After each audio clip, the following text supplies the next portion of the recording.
All right, I'd like to call to order the Tuesday, February 16, 2021 Town of Johnston Planning Board video conference.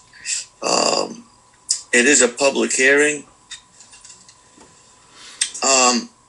In attendance right now is the chair, John Lorito, vice chair, Joseph Lembo, Christine Cunin, Gina Sabatoni, Eric Killian, George Lazareski, and Nicole Pope. Absent right now is Peggy Pastorelli. No, John, can you hear me? I've been on. You guys just, I don't have any clue why. I'm sitting here speaking, screaming at the screen that I'm here. I've been here. I just don't know why you couldn't see me or hear me. Okay. Peggy, I had to admit you, and I just found your name. Thank you. All right, perfect. All right, good. So Peggy is in attendance. Is Diane all set? Yep, she's there. She's on mute at the moment. Thank you. All right, good. Also in attendance, Town Solicitor Joseph Ballerano.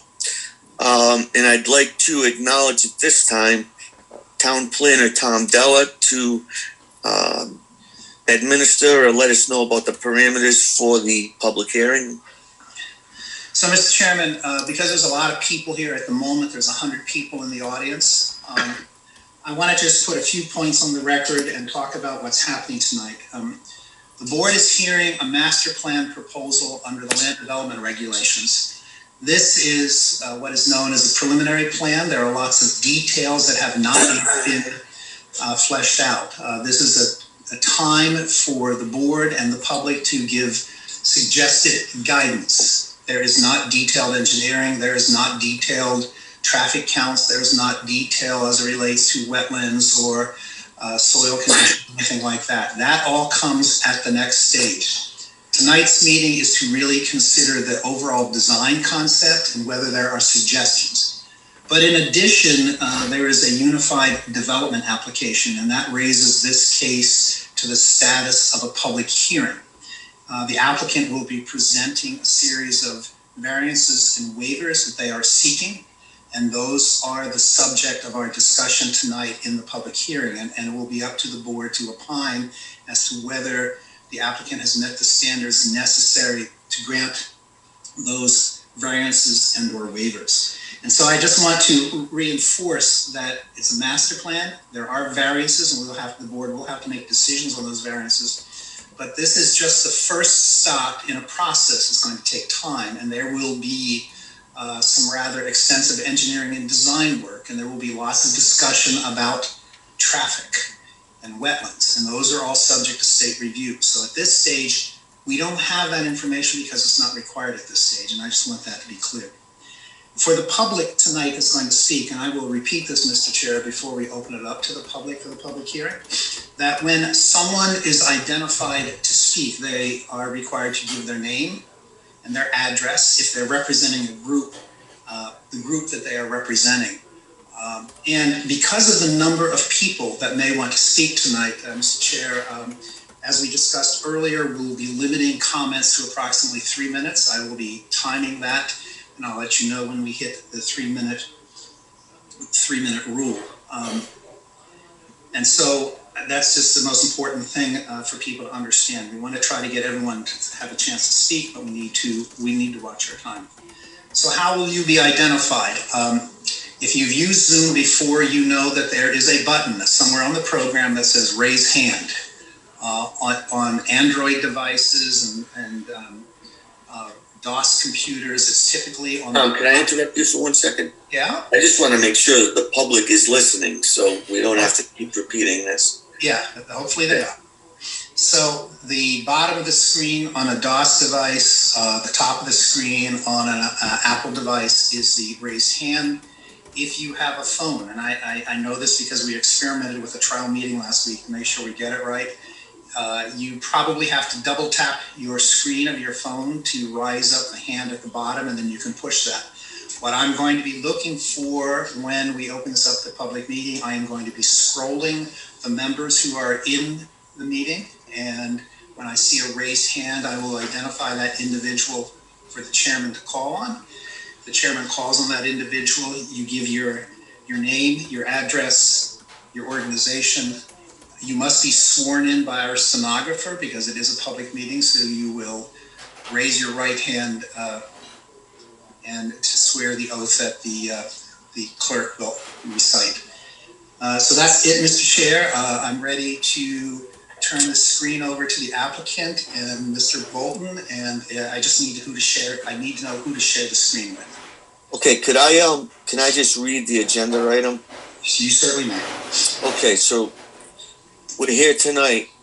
This is some older business, but we're here for PB 21-03. It's a proposed distribution facility, retail distribution facility.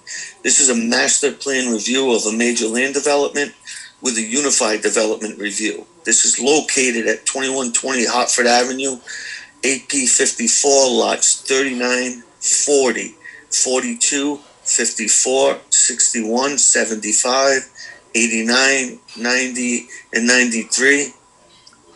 This is zoned a B3. The applicant is Bluewater Property Group, and the engineer is the Engineering.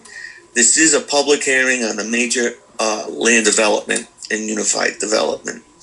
So, Tom, if you'd like to call the applicants, or I could call the applicants. Mr. Bolton is up and his team is online. I just need to know who to share the screen with. Thank you, Mr. Chairman, honorable members of the Planning Board. My name is John Bolton. I'm the attorney for the applicant, Bluewater Property Group.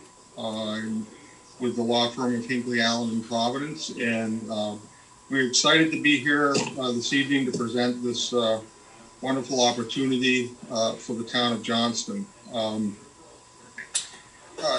Mr. Della, I think, did a better job than I was planning on doing of explaining what we're seeking this evening. I think it's worth emphasizing that this is the master plan phase of the major land development. As Mr. Della mentioned, this is just the first step of a multi-step process. And it's important to note that at the master plan, this is really, under Rhode Island law, a conceptual review of the project and really gives the board an opportunity to give the applicant some feedback before the applicant goes and proceeds with detailed engineering of the site with respect to traffic, wetlands, every other aspect of the project, including detailed engineering and design of the building, the site improvements, etc. Again, it's a first step of a multi-step process. The next step, should the board allow the applicant to proceed with a positive vote this evening, would be for the applicant then to prepare a preliminary application, which is a much more substantive application, and much more detailed engineering is required to be submitted as part of that application. As Mr. Della also mentioned, under Unified Development Review, the applicant is also seeking certain dimensional variances from the zoning ordinance. Now, as this board knows, normally dimensional variances are granted by your zoning board. However, under state law, as well as the Johnston ordinance, there is a procedure where if an applicant is seeking major land development approval, they may also seek those dimensional variances in conjunction with the major land development approval consideration by the planning board. And as a result, we have, as part of our application, submitted a request for a limited number of dimensional, not use, dimensional variances. And I'll use that as an opportunity to mention that the applicant's proposed use as a retail distribution center is a use permitted by right in this B3 zoning district. While we have submitted a request for several dimensional variances, I want to note that with respect to a retail distribution center, the ordinance does not set forth specific requirements for that use. For example, I'll give you an example. In the B3 provisions of your zoning ordinance, there are certain maximum height restrictions, for example, for an office building. There is not a maximum height restriction for a retail distribution center. So out of an abundance of caution, we have sought relief from the maximum height for an office building, but we do so without waiving any rights that the applicant may have to argue that there wasn't a requirement to begin with. The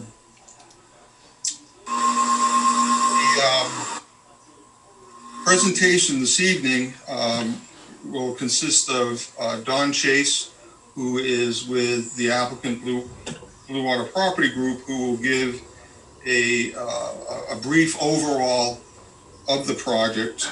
Then we will have Nicole Riley from Dupree Engineering, who is our civil engineers on this project. And then Joe Lombardo, who is our planning expert, to talk about some of the planning aspects of this project, taking advantage of his expertise as a municipal planner for many, many years.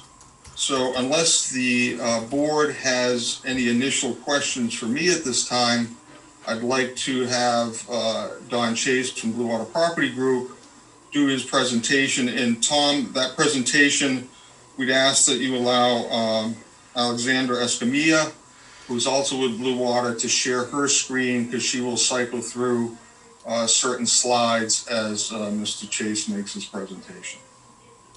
Okay, for the purpose of getting it all in now, Mr. Chase, and who's the other person you said would be? Rubiga?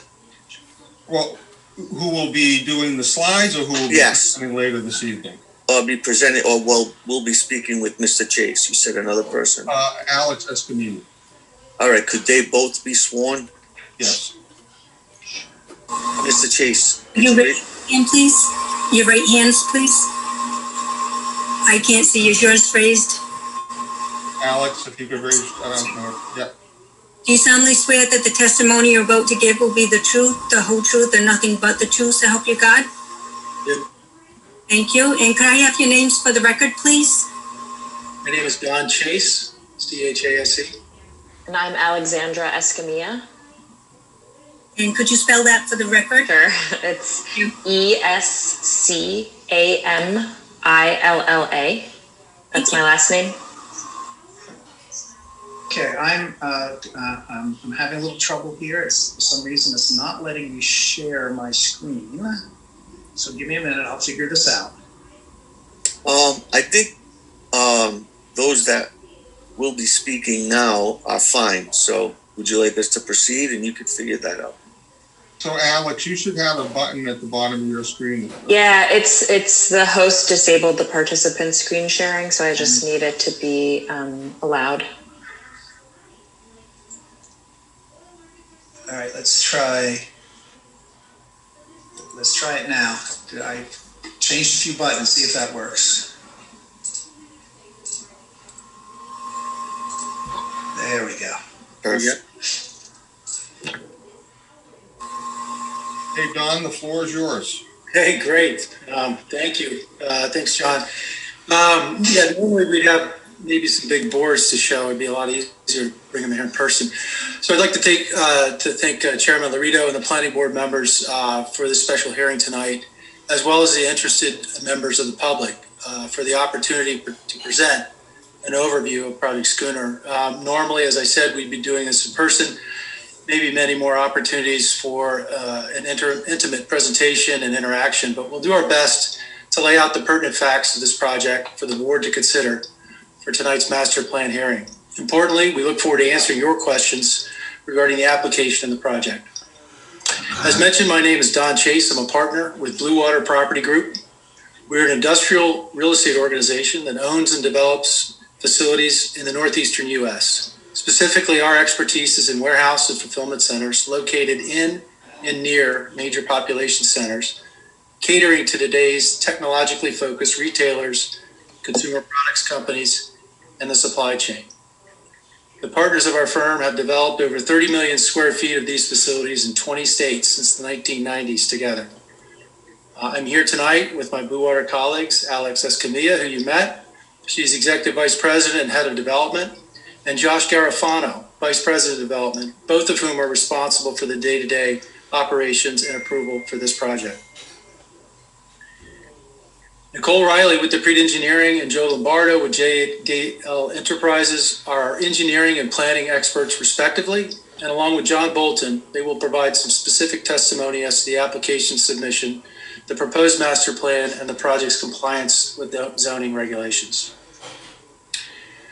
Project Schooner represents the most modern and technologically sophisticated retail distribution and fulfillment center in existence today. The facility utilizes the latest technological advancements in information technology, material handling, and logistics systems to fulfill retail customer orders efficiently and rapidly. We hope to have the facility open for operation by our confidential client in the first half of 2023. The site chosen for this project is at the southwest corner of Hartford Avenue and 295. It's nearly a 200-acre assemblage of 9 parcels in 3 separate ownerships. Access is proposed at 2 points along the Hartford Avenue frontage.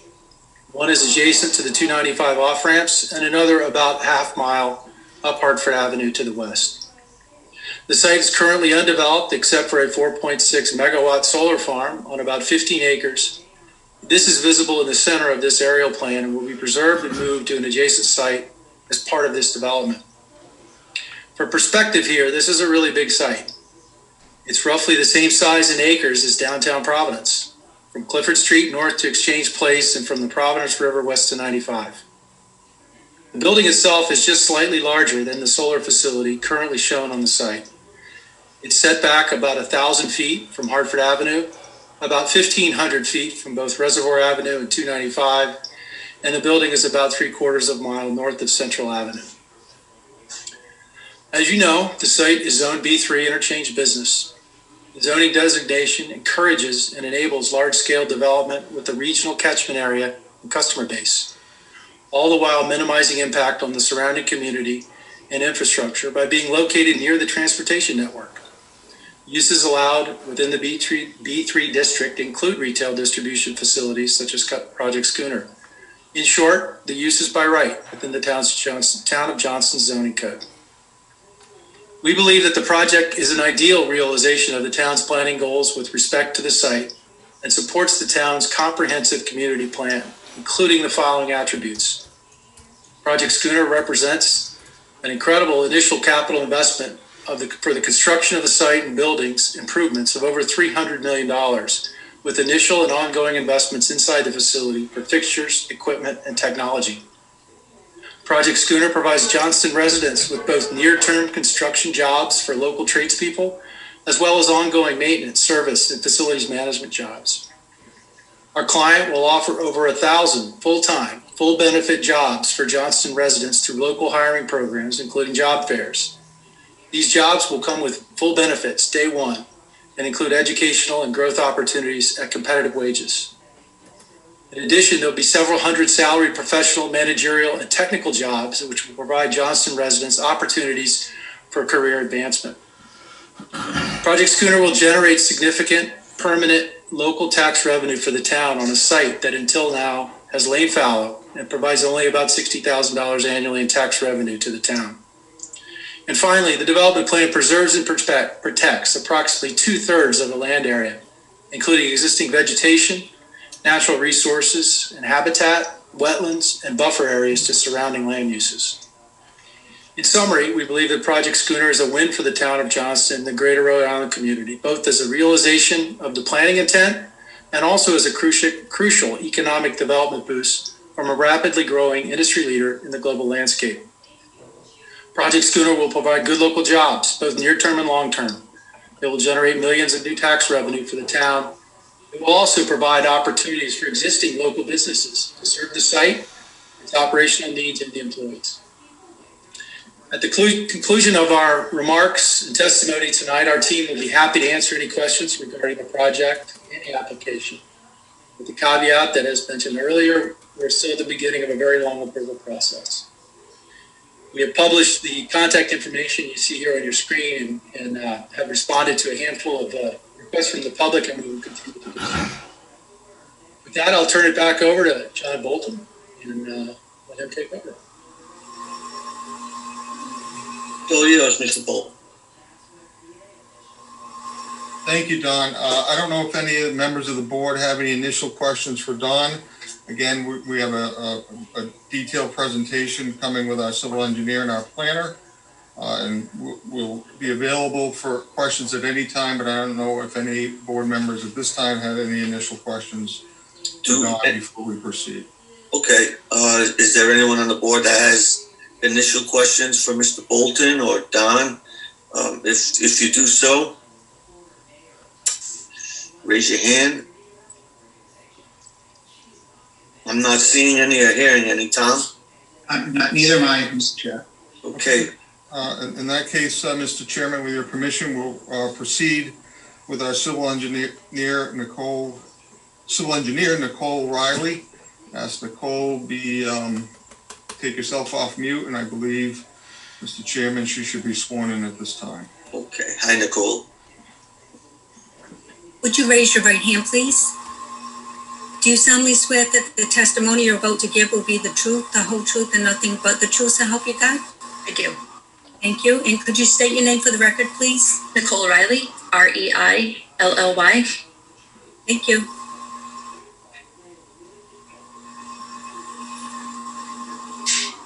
They're all set, Nicole. Okay. John, would you like me to jump in? Yes. So, Nicole, if you could briefly describe your educational and work background for the board. Sure.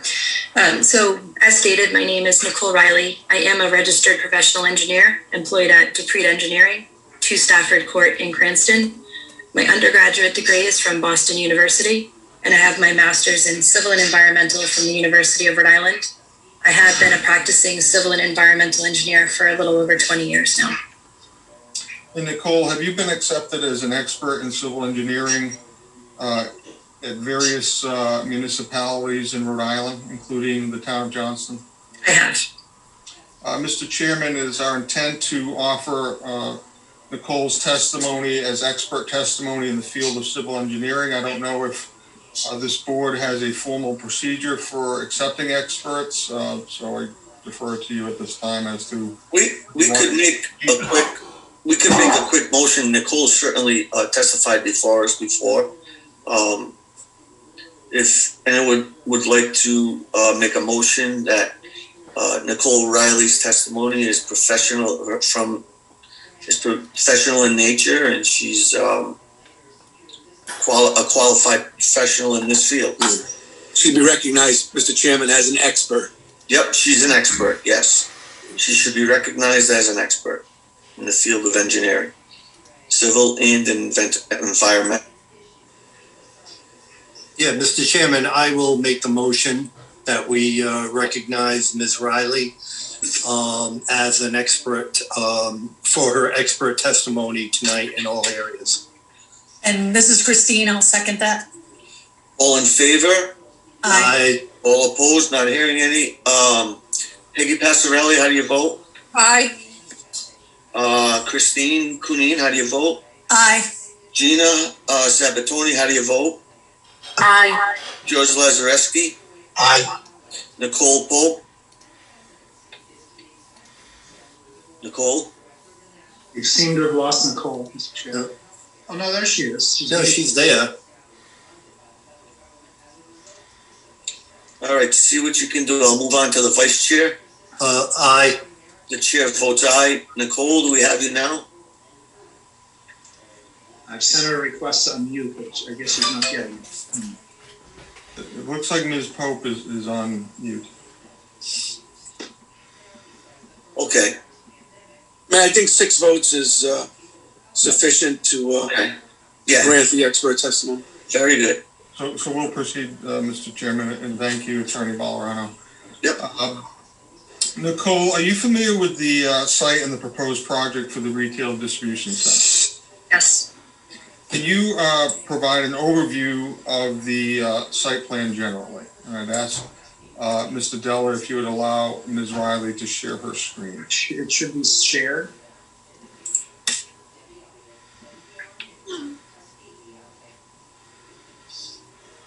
Is the board able to see the master plan submission? Yes. Okay. Yep, we're all So, set. So with the board's permission, I'd like to just walk through a couple of these sheets. Go ahead. Okay.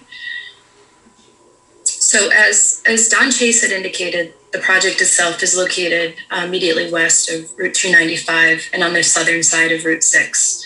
The project is approximately 200 acres in size. And let's see here, I'm just going to zoom in just so you guys can see. And the existing solar field is centered on the site right now, if you guys can see that.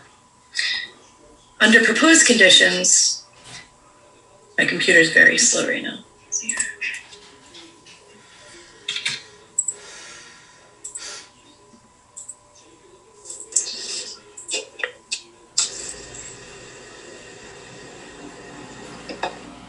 I apologize, my server is very slow right now. Under proposed conditions, the site itself has 2 access points off of Hartford Avenue. We are proposing approximate 800,000 square foot building centered on the site. All of the site building itself is greater than 1,000 and in most cases 1,500 feet from adjacent residents. And we do have proposed parking to the east over here, if you can see my mouse, and loading and truck parking to the south and to the west over here as well. So it is a series of internal roadways, but the main access in and out of the facility is through curb cut here on the eastern side and another curb cut here on the western side.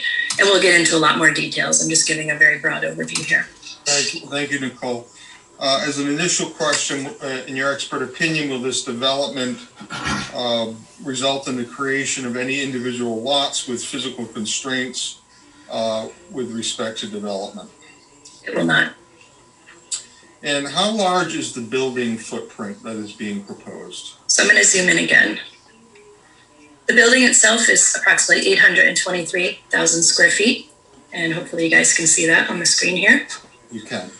So what percentage of the overall site does that equate to with respect to the building footprint?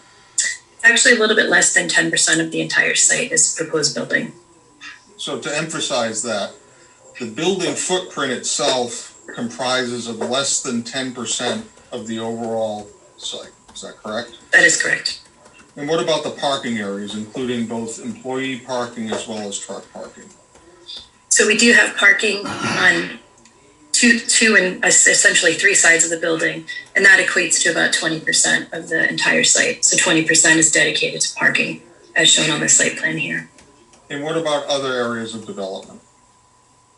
So in other areas of development, we're early on in the process, as the board has discussed. So we anticipate drainage and also roadways that equate for another about 11 acres or so for those numbers I just listed.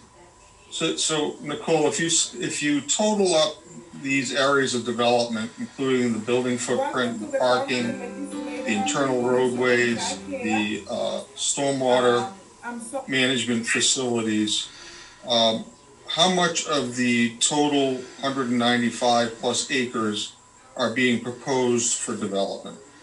So for consideration for development, we have about 70 acres, which is about 36% of the site.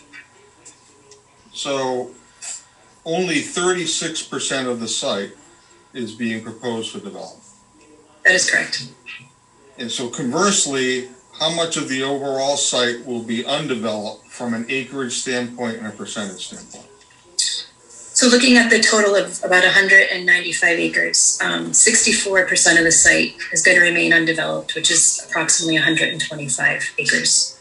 So of the 195 acre site, 125 of those acres will remain undeveloped. Yes, they will not have buildings or parking. That is correct.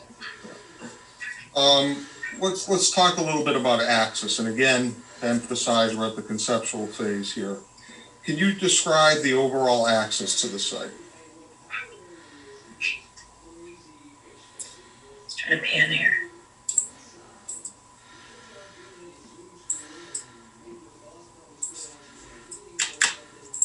All right, it's having a little trouble finding the pan button. There we go, back in business. All right, so we have 2 access points along Hartford Avenue. We have the easternmost access point here, if you can see where my mouse is circling. and we have the westernmost access point over here where my mouse is circling. So essentially they're about a half mile apart from each other, and it's to promote circulation for workers and passenger cars in here, and mainly trucks over on this western axis. And where is the on and off ramps to 295 in relation to on this plan? I think I can see it on the edge there. Yes, so basically it's a little bit northeast of our eastern entrance. So it's a little bit over to the right on the page here, or the eastern side. So this axis is in close proximity to 295, the intersection? That is correct, yes. Will a traffic study be prepared for the proposed project? Yes, Beta is actively starting the traffic study, which has a lot of different details, not only for the state, but also the town feedback we've received as well. You said Beta Engineering, Paul Bannon, is doing that study? Yes. And will that study be submitted as is required by ordinance as part of the preliminary plan application phase, which would be the next phase? Yes, it'll be submitted not only to the town of Johnston, but also to the state Rhode Island Department of Transportation. And will that traffic study be subject to public review and comment? Absolutely. So when the applicant proceeds at the public hearing for preliminary plan review at the next stage, that traffic study will have already been submitted, will be available for public review, and more importantly, will be available for questions. Mr. Bannon will be available for questions at that public hearing from not only members of this board, but from members of the public as well. Yes. Any state permits required with respect to access to the site? Yes, this project will need a Rhode Island DOT physical alteration permit, sometimes referred to as a PAPA. It essentially allows for access in and out of a state highway, which Route 6 is considered a state highway. So the traffic study being prepared by Mr. Bannon and all access plans will need to be submitted to RIDOT and approved by RIDOT in order for that permit to issue, correct? Yes. And has any dialogue been initiated with RIDOT at this point? Yes, the applicant, in addition to Decreed Engineering and Beta Group, have been actively having initial meetings with representatives from Rhode Island DOT to make sure that we get the appropriate feedback, not only from them, but also the neighbors in the area as well. So given the need for the state permits from RIDOT, is it fair to say that the applicant will not be able to proceed with this development unless RIDOT makes a finding that the proposed access will present both efficient and safe access to the site and will not have a material adverse impact on any of the adjacent roadways? Yes, it'll be a very detailed and thorough review looking at a variety of different elements. So Nicole, at this master plan stage, in your expert opinion, will the project have adequate and permanent physical access to the public roadways? Yes. Let's now pivot to a discussion about wetlands. Are there wetlands located on the site? Yes. And can you share with the board what the extent of those wetlands are? Yes, we actually have gone through a process with the Rhode Island Department of Environmental Management, or DEM, to not only review but also evaluate the type and location of the wetlands on site. So on the screen in front of you here, it actually represents the wetlands per DEM's standards, or regulations, I should say, in the light green. And then any wetland that has a term defined by a perimeter wetland, it's the very light pink. So in short, what you see on the screen here represents the Department of Environmental Management jurisdictional wetlands. And what portion of the site consists of these wetlands, Nicole? It's about 36% of the site, or a little over 70 acres. And will any state permits be required with respect to this development as a result of the presence of these wetlands? Yeah, similar to DOT having to review traffic and safety off-site and into our site, DEM has a series of regulations that we have to adhere to, not only for water quality and peak mitigation, but also making sure that we study the wetlands and the water flow to and from the wetlands as well.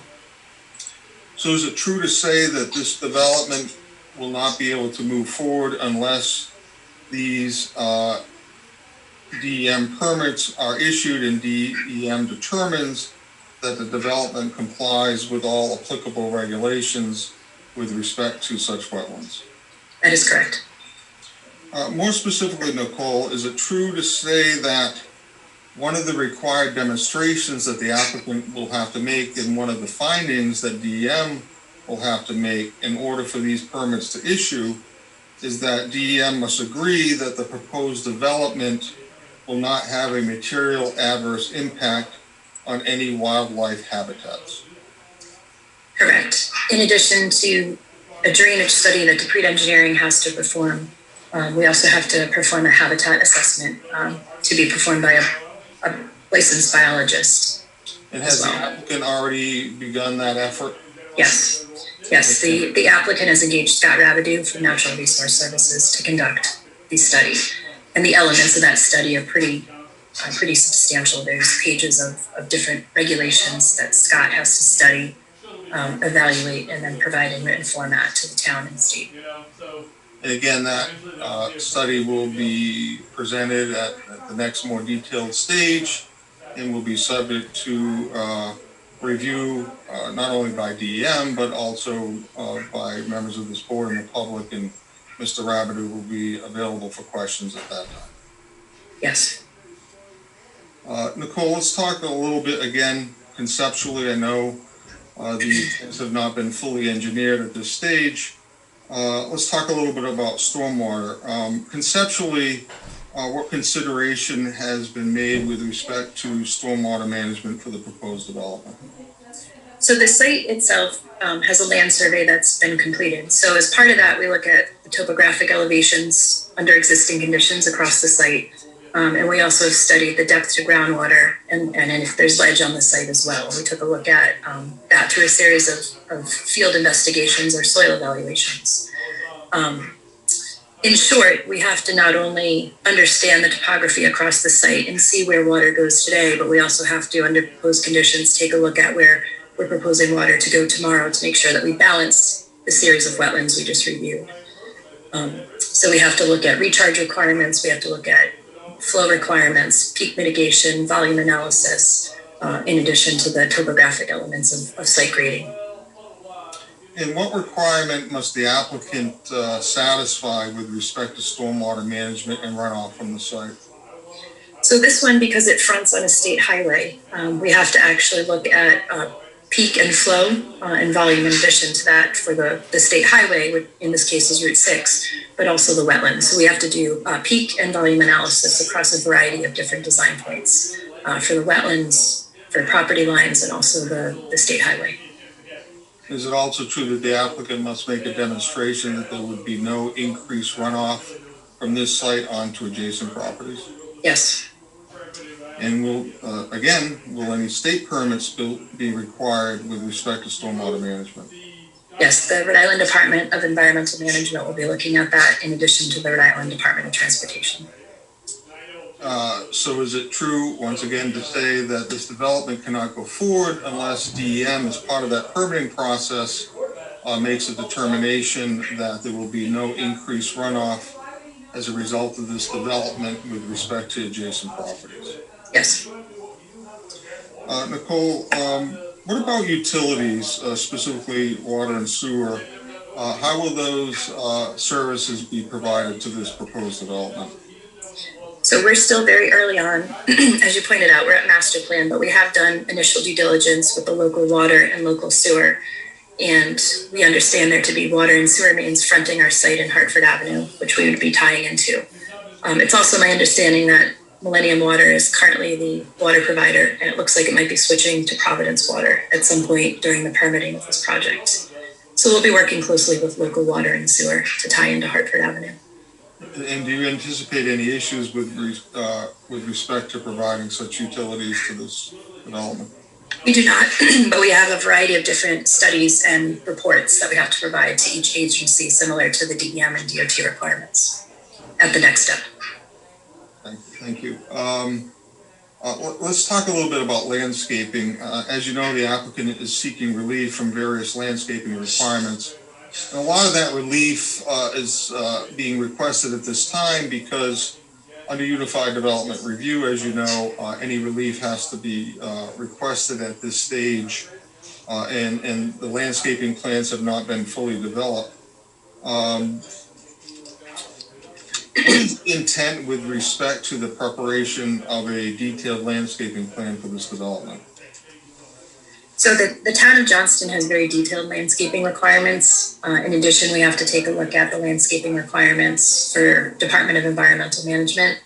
So at the preliminary phase, or the next step, we will be providing full landscape plans, including details and calculations to meet those local and state requirements. So it is your understanding and the applicant's understanding that any relief given at this time is subject to a detailed landscaping plan to be provided by the applicant as part of its preliminary plan application, and that landscaping plan and the relief will be subject to the board approving such landscaping plan. Is that correct? Yes. And again, notwithstanding the requested relief and the need to provide a future landscaping plan, as you stated earlier, 64% of the site will remain undeveloped, equating to about 125 acres. Is that correct? Yes. Can you describe the proposed employee parking for the site? Sure. So the employee parking is situated along the eastern side of the proposed building. If you guys can see my mouse circling, this is generally the area of the proposed employee parking. The master plan, it looks like we have a little bit shy of 1,800 spaces here for employee parking.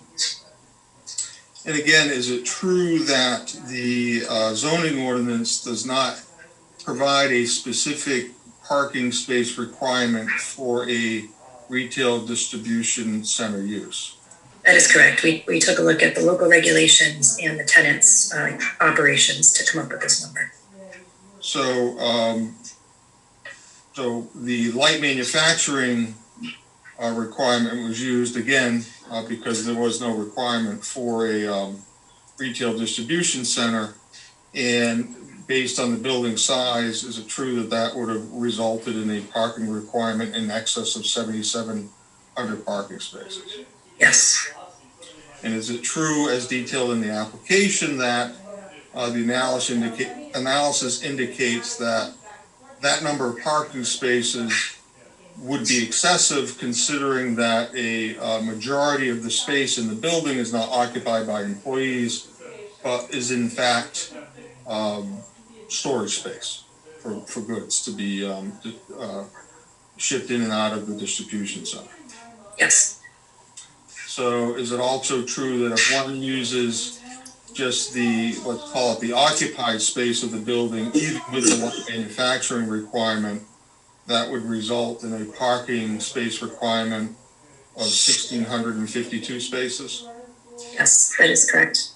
And the applicant is proposing more than that at 1,794 spaces. Yes.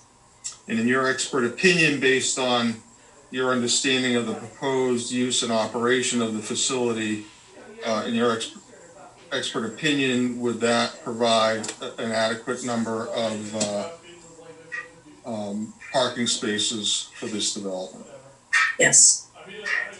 And is it the same situation with respect to the loading bay requirement, in that there is not a loading bay requirement for retail distribution center? The light manufacturing requirement would result in 97 bays, and the applicant is proposing 69 bays. Is that correct? Yes, it's a balance of the use and the operations, and we find this to be, in my opinion, the right balance of the two.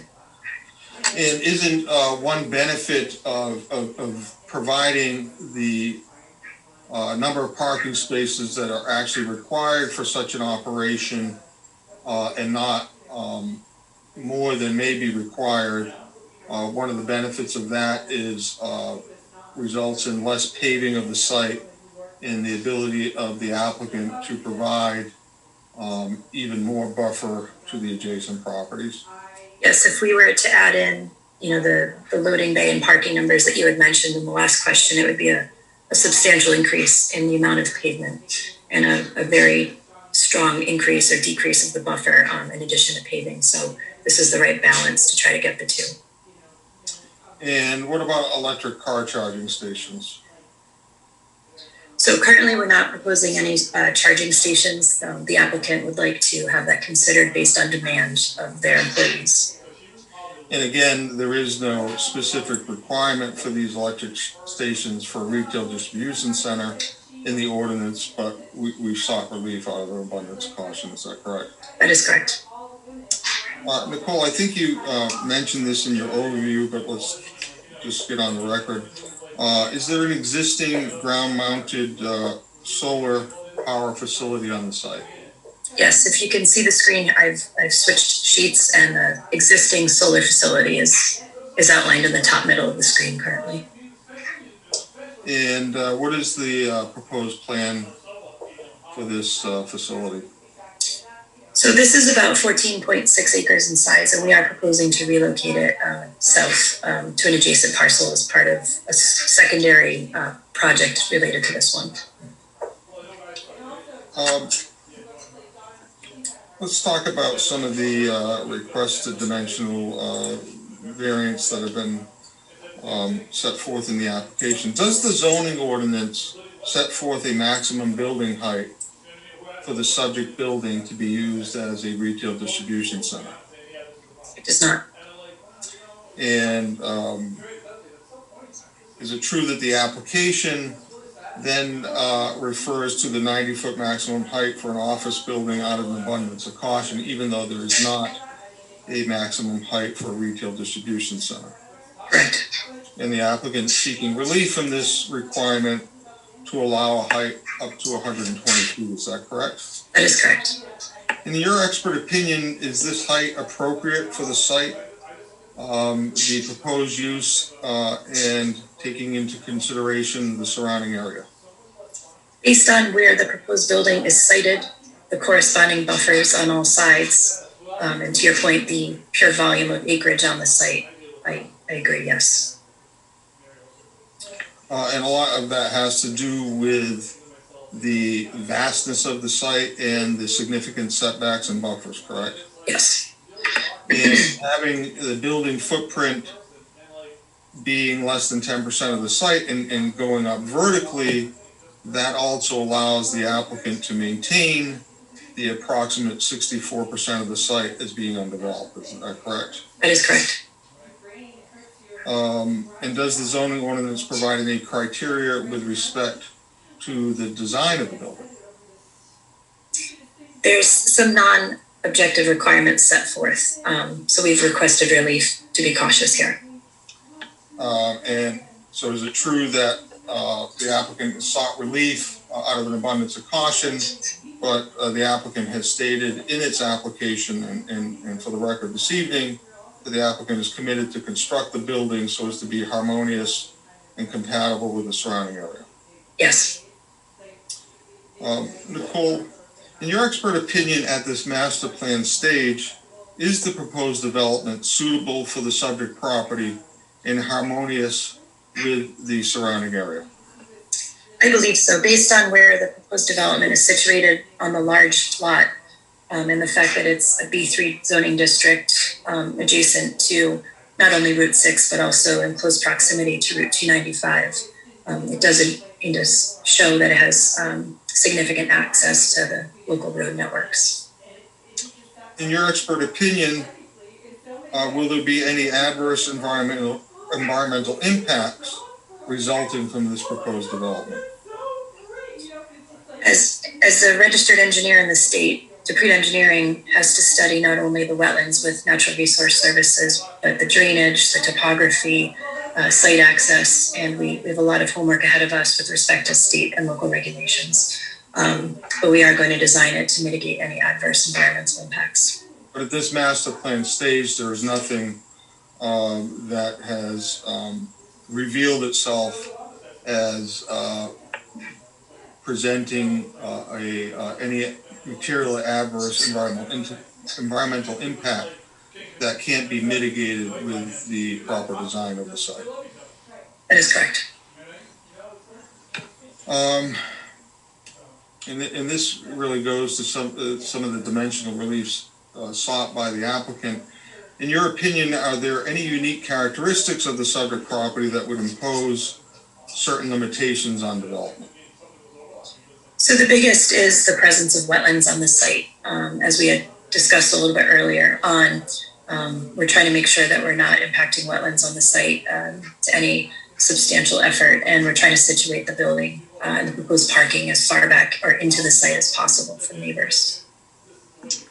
And with respect to these requested dimensional variances, to your knowledge, does the hardship from which the applicant seeks relief result from any prior action of the applicant or result from the applicant's desire to realize greater financial gain? No. And in your expert opinion, is the proposed development compatible with the surrounding properties?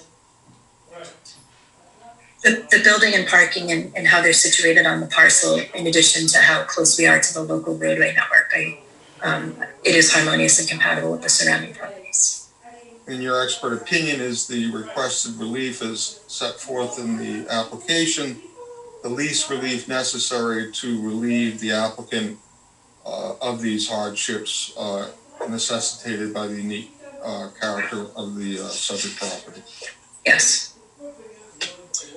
So Nicole, to summarize, I think it's worth reiterating and summarizing some of the, I think, significant and important aspects of this development.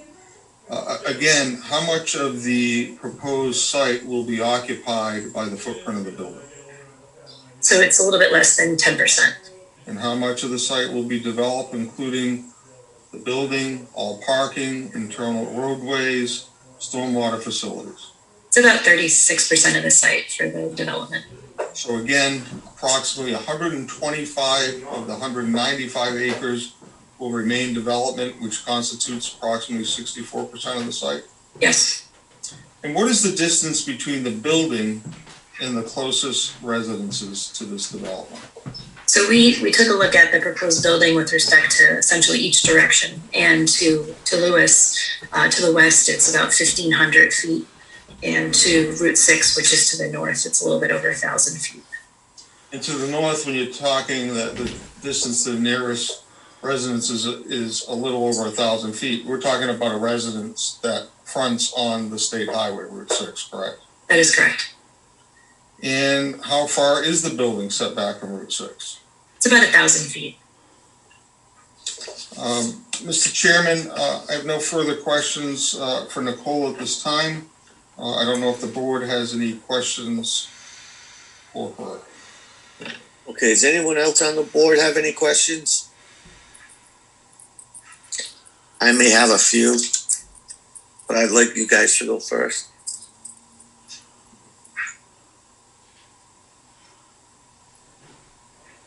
Not hearing any, not seeing any, Tom? You're muted, Tom. Tom, you're muted. I'm not seeing any, Mr. Chair. All right, I just have a few things I wrote down for Nicole.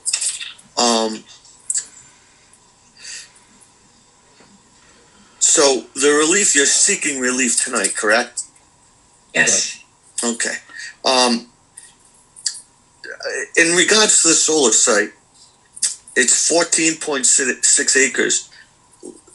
Does Bluewater own that solar site now? Is it a separate owner? It is a separate owner, yes. Okay. And will that site be moved in a different location on your site or off site? So I'll call it our site proper is the approximate 195 acres as outlined here. The solar relocation is off of that 195 acres. Okay. Just curious.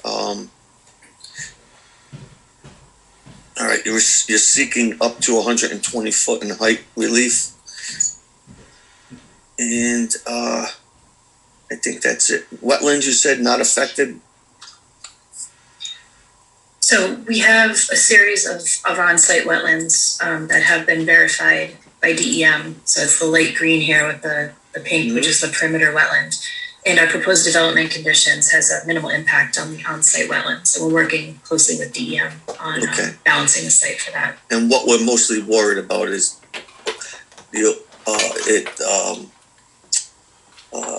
touching or overflowing onto state property. So that'll all be, I'm sure, addressed in preliminary, but you're thinking we're not going to have much impact now.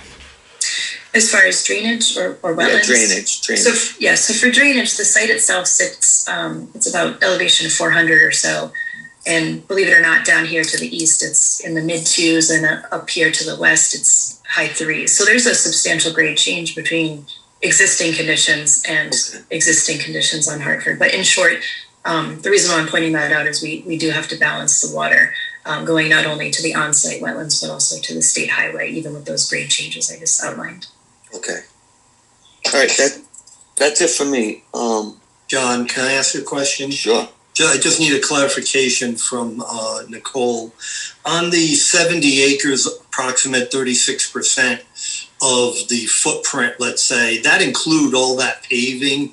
You had said, anything that was being paved for parking, for the truck distribution, whatever that is, right? That's all in that 36%. Yeah, so that number is, I'm glad you clarified that. That number is building, parking, and basically anything you see here with respect to some of the drainage is essentially the development. All right, thank you. Any other questions? Yes, this question is for Nicole. Nicole, the rest of the acreage that you have left over, is that staying vegetated? I didn't hear all of that question. If somebody did, and could really. He wants to know if the areas that are not developed are going to stay vegetated. Yes, so there's a substantial amount of the site that is going to remain in its natural state. It's vegetated now. It'll stay vegetated tomorrow outside of that development area we just spoke on. And if I may, Mr. Chair, there was a question to ask about wetlands. Are any of the wetlands or the wetland buffers having to be adjusted or moved as a result of this development? So the site itself, as I mentioned, has been verified by DEM for the presence of wetlands. And at this point, we have minimal impacts to on-site wetlands. We're still very early in the engineering process. So I'll definitely come back with a more formal answer at preliminary. Out of the gate early on at this master plan level, there's very minimal wetlands impacts proposed. Can you point to those on site? So we have a wetland impact here under the building. And then there's a potential for very minor wetland impact over here. This area I'm pointing to now was previously impacted by the solar that we just spoke about. So it's essentially, it's actually what we promote to be an improvement to it once we're done. I know it's early, but what would you be doing? What's normally done for something like that little area of wetlands under the building?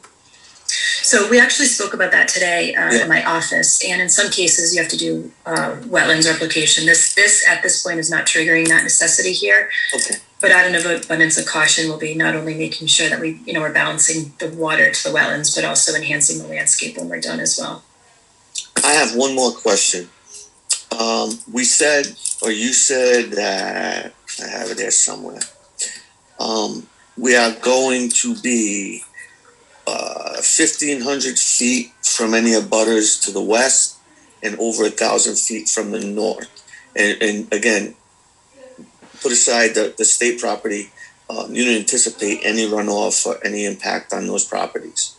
No, anything to the west, as you can probably see here, and I can zoom in if you can't, but it's basically there's a natural wetland buffer that exists today between the existing solar field and anything to the west, and we're keeping that, but we're also are going to have some stormwater mitigation and enhanced landscaping along. So in short, that buffer is staying to the west. Okay, good. And there will be some mitigation, again, with just for caution. Yeah, the wetlands, we have to balance what goes to the wetlands today, tomorrow, so that on the western side of the site, that wetland balance ties into the offsite. If there was no wetlands here, we would take a look at this property line. In this case, the property line analysis we have to do is the wetlands itself, just because the wetlands are a little bit east of the property line. But yes, we have to balance all of that. Okay, good. I'm out of questions. Anybody else from the board have any questions? Tom, not seeing any? No, Mr. Chair, I do not see any other questions from the board. Okay. Thank you, Mr. Chairman. And just follow up, and thank you for those questions, members of the board. And just to follow up and kind of summarize.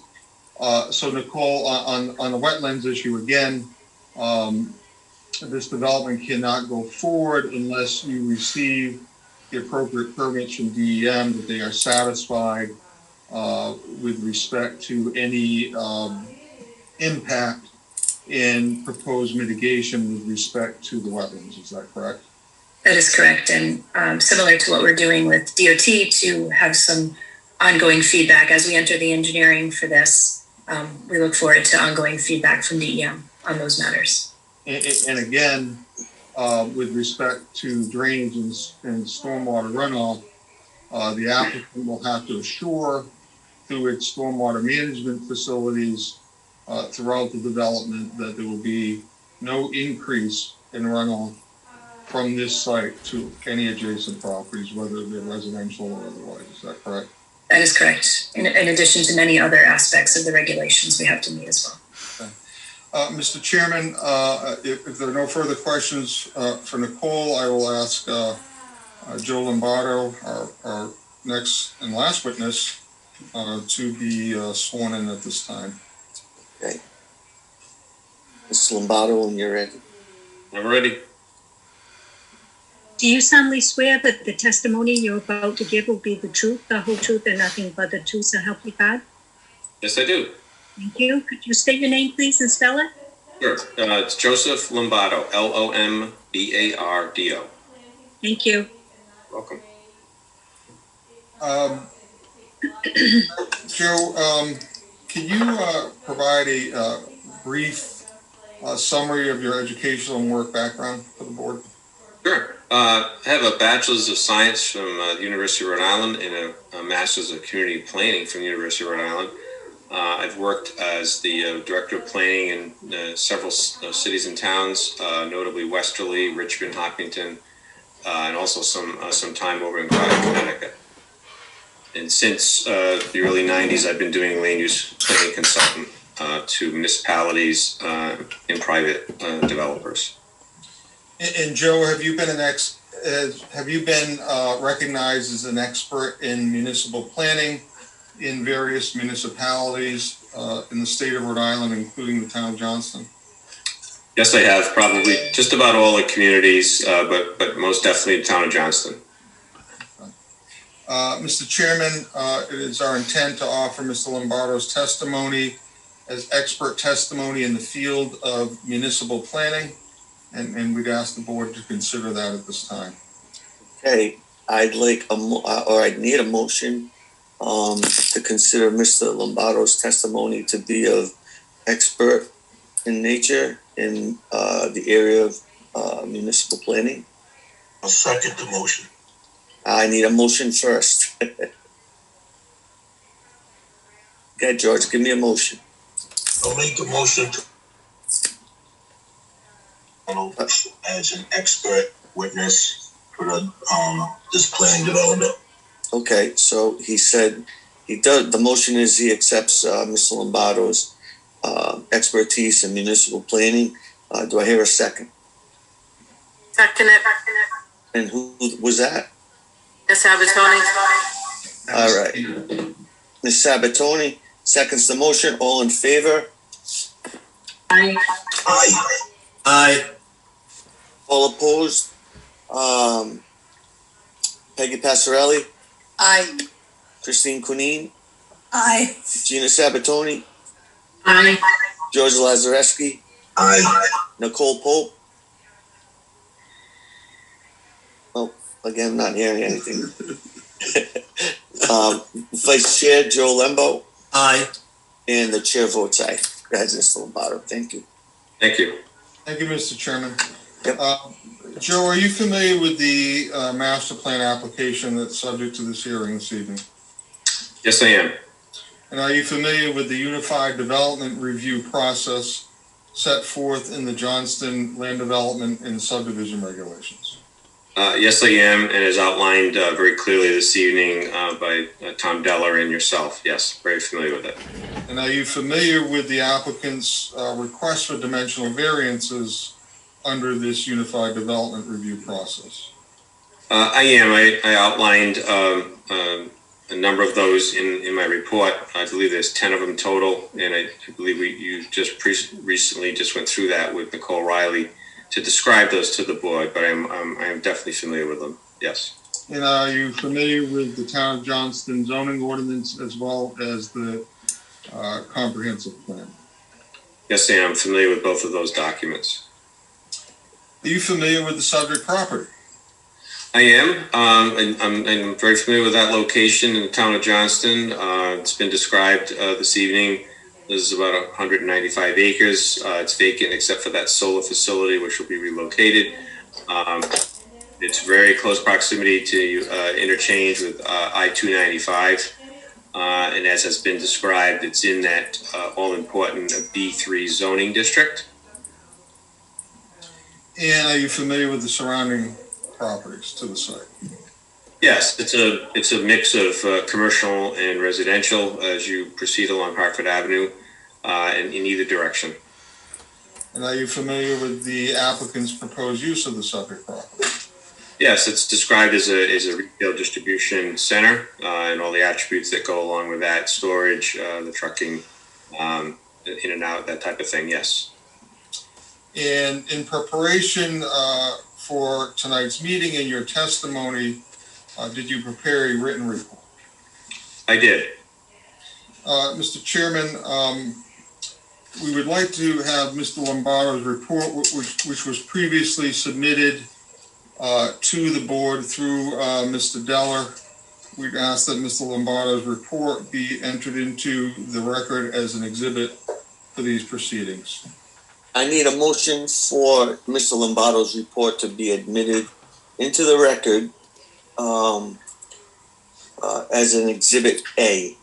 Do I hear a motion? Yes, Mr. Chairman, I'd like to make a motion to accept the report from Mr. Lombardo as Exhibit A. I'll second the motion. George Lazareski seconds. All in favor? Aye. Aye. Aye. All opposed? Okay. Go ahead, Mr. Lombardo. Thank you, Mr. Mr. Bolton. Chairman. Joe, can you describe how the proposed development is consistent with the land use element of the Johnston Comprehensive Plan? Sure. Well, there's a great deal of consistency with the comprehensive plan. Study and evaluation and looking at that land use element right at the beginning, there's a number of goals and policies that this project is right on target with. The basic goals in your land use element talks about having an orderly growth pattern based on the town's suitability for uses and the needs of its citizens. And it also looks to have a balance between residential, commercial, recreational, public, and all the other uses. So, when we see a zone that's designated for B3 business and that specific language for that zone, you can see that fits in with what the comprehensive plan is envisioning.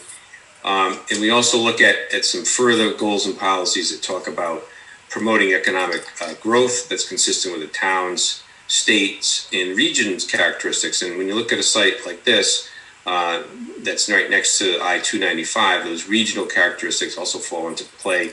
And that's also Johnston's strategic location within the state of Rhode Island and this access to this on and off ramp on 295.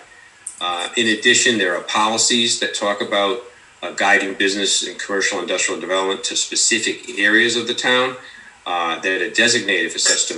And that's really important because sometimes a development like this might come in, but they're looking at a site that really isn't well suited for it. It's not designated for it. So they face an uphill battle with the town. So I think from that perspective, from land use perspective, this project is right on target with that. And can you describe how the proposed development may be consistent with the economic development element of the comprehensive plan? Sure. Again, economic development will strengthen the discussion here of land use. Goal number 1 talks about broadening the town's tax base by delineating areas for economic development initiatives and actively promoting that growth. So it's not just designating the areas, but actively promoting those areas. And so when the town engaged this B3 zoning district, you were following through on that specific goal in the economic development element. And it also talks about diversifying these economic development activities. So here we have a different kind of a use. It's not light manufacturing, but it's a retail distribution center. So it has different attributes to it, but it also meets the other goals in economic development, which is providing new jobs and some high-paying jobs at that, and as well as providing that tax base. I think Mr. Chase described that at the beginning as a $300 million investment. So that's going to be a significant jump to the town's tax base. In your opinion, is the proposed development consistent with the future land use map set forth in the comprehensive plan? Yes, it most certainly is. When you look at that map, and that's really a quick way when you go to any community to see what their plan is for the community. The town has it designated as new development -business, and that corresponds in the zoning ordinance with that B3 zone. So it is most assuredly in conformance with that land use plan in the comprehensive plan. In your expert opinion, is the proposed development a suitable use of the subject property? Well, that's a good question too. Again, we start to tick off all the important factors here. It's located in that B3 zone, which is around the interchange business district, it's called. The town created this specifically for these types of uses in this specific location. We've heard several folks already describe to the board that this retail distribution center is a permitted use by right in that zone. And that's very important.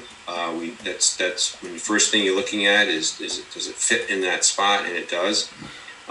And lastly, I think, when you read the comprehensive plan and you look at it, I think this is the type of business that the town envisioned when it enacted that B3 zone that followed through with the comprehensive plan designated for that site. In your expert opinion as a municipal planner, is the proposed development compatible with the surrounding area? Most assuredly it is. When you look at those patterns as you drive up and down Hartford Avenue, and I've done that many times in my life, and certainly most recently, you see that same kind of pattern of commercial with some residential in that area. It's a mixed use area.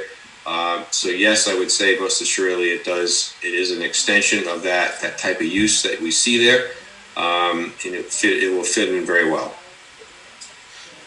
And Joe, in your vast experience in municipal planning on both sides of the table, I think you're aware that whether it's planning board's consideration of a master plan approval or major land development approval, consideration of dimensional variances, one of the key questions always is the proposed development consistent with the comprehensive plan as a whole? In your expert opinion, is this proposed development consistent with the comprehensive plan as a whole? Yes, it is, and I say that not just in a general broad sense.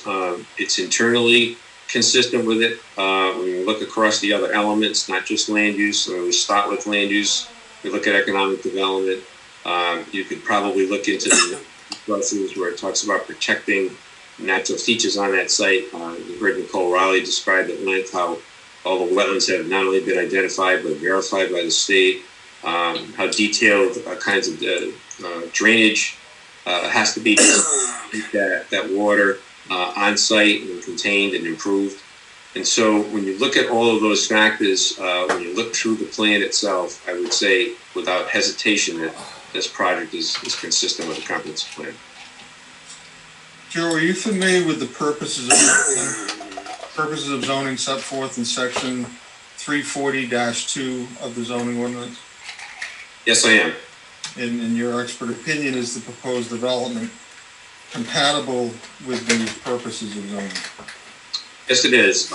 There's a number of those purpose statements that I list in my report. And again, because it's B3 in this type of development that's outlined here, it meets a number of those purpose statements. It fits the goals and patterns contained in the comprehensive plan. It fits the natural characteristics of the site to accommodate this project. The capacity of the existing public and private services are there in order to accommodate it. It will have the quality of the design. You heard the length and breadth of all the types of permits and designs that will have to go through in the preliminary stage of a project like this. So it does, again, as I said, I reviewed the master plan that pre-engineering has prepared and looked at Nicole's presentation tonight. And I feel very comfortable saying that it meets a number of those purpose statements that pertain to this type of development on that site. Yes. Joe, in your expert opinion, with respect to the requested dimensional variances that the applicant is seeking through Unified Development Review, in your opinion, is the hardship from which the applicant seeks relief due to the unique characteristics of the subject property? Yes, it is. I think we have to look a little bit deeper into that answer. It's when you look at the building height, when you look at the type of use, when you look at the site itself and how you're trying to site this building with so many amount of square footage to accommodate the use, when you look at the parking that they feel is required, if you were to spread that building out over a much wider footprint, for example, it would use up a lot more of the land, number one, and number two, it might be more difficult to fit it in within the wetland areas that are on that site. It's 195 acres, but there's a considerable amount of wetland that this project as designed avoids. So I think that's really helpful. So I think from that perspective, the hardship is definitely due to the unique characteristics of that site. If that was just a flat level, no wetlands, no ledge site on 195 acres, I think that would be a different application. And related thereto, does the hardship from which the applicant seeks relief result from any prior action of the applicant or the desire of the applicant to seek greater financial gain?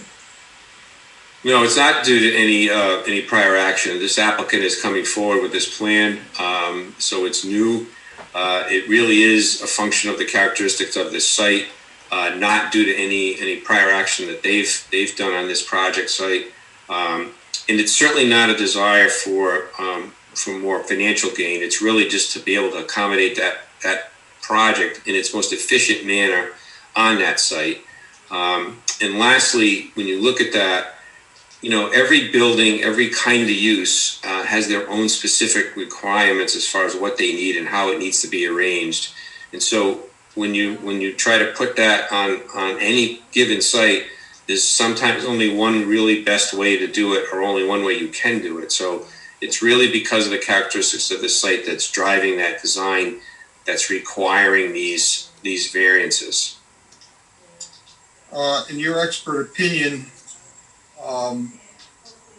and your expertise, particularly in the area of municipal planning and land use, will the granting of these requested variances alter the general character of the surrounding area or impair the intent or purpose of the zoning ordinance or the comprehensive plan? No, I don't believe that they will. We've described this general area as commercial and residential mix, but when you look at the size and scale of a lot of those commercial enterprises along the Hartford Avenue corridor, this is in keeping with the size and scope of that. Again, we reiterate that this B3 zone has the intention is to put this specific type of use or uses like this, large scale on large parcels in this part of Johnston specifically. It's targeted for that. It's very specific. I just talked about the future land use map, where it talks about this specifically for these types of uses. So again, if the plan has that in there, that's what they're anticipating being there. So that is the general character that's being described in the future land use map. So this is really implementing that as we see it. Again, it is a large project, but it's appropriate to that size of that parcel. As Nicole described it to the board, it's, you're still leaving, 64% of the site vacant and undisturbed. So it's still going to fit into the character and still be able to have that as an attribute permanently going forward. Again, I would say it will not alter the general character of the surrounding area, nor the intent and purposes of the comprehensive plan and the zoning ordinance that I just read to you. And in your expert opinion, is the relief that the applicant seeks the least relief necessary in order to relieve the applicant of these hardships that you refer to? Yes, I do believe it is the least relief necessary. Again, it's a large-scale development on this site. Just as an example, the 90-foot restriction that they're trying to adhere to, even though there is no specific standard for that, by giving the variance to 120 feet, they can accommodate this building on this site. But that's the least relief they need, because otherwise the building will have to spread out to too much of a degree, and then it starts impacting the wetland areas, and the design becomes a lot more difficult. The parking, I think, was an important variance to request a waiver on, because while there's no real number associated to this use in your tables, you can rely on an applicant who has similar facilities around the country to tell you what they really need based on the size of the building and how many employees that they'll have and what types of shifts and all that, so that we don't build way more parking than we need and pave more areas than we really need. I think you see that a lot when you drive around communities where there's commercial developments with acres of asphalt that never have a car parked on them. So I think this is a smart approach to design what you really need. But because there's, a little bit not specific in the ordinance, they're asking for the variance again. So again, these are least relief necessary, and in some cases they're asking for them to be cautious about what it is they're designing to, that number. So it makes sense to do that. And for those purposes, I would say that it is more than definitely the least relief necessary they need to accommodate this project in the most efficient manner on that site. And Joe, in your experience as a land use planner and your expertise, does the project present a development that provides adequate setbacks and buffers to the adjacent properties as well as to Hartford Avenue? Yes, we went over those a couple of times with Nicole. The distances are significant, ranging from 1,000 feet to 1,500 feet. Setback from both Hartford Avenue and any nearest resident, and you can accommodate that because it's on such a big site. Again, those are long distances. Those areas, and particularly when you look at the way it's sited in the middle of that site, with all of that natural vegetation that's there, will give it a considerable amount of screening from Hartford Avenue, those residences, and it is a significant setback for a facility, on a large-scale facility that's again identified for this area.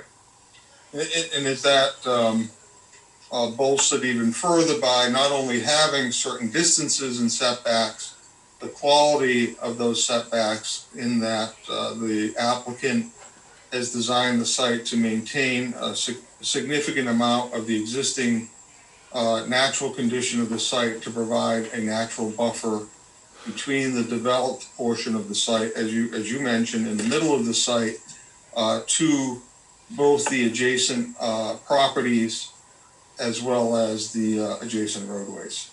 Yeah, that can't be understated. Particularly when you look at an area, I think it's the whole western boundary is a large wetland complex. I mean, that's already protected by state law.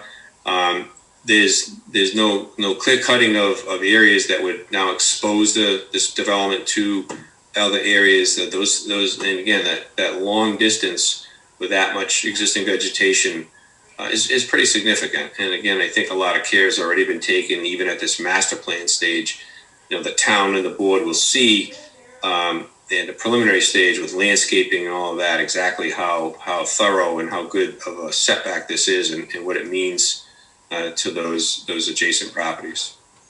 And Joe, in your expert opinion, if these this limited amount of requested dimensional variances are not granted by the board, would that result in more than a mere inconvenience to the applicant? Well, certainly would be more than a mere inconvenience. I think, again, a lot of preliminary effort has been taken already by Dupree Engineering to site this facility with its required and requisite parking and loading docks and the access.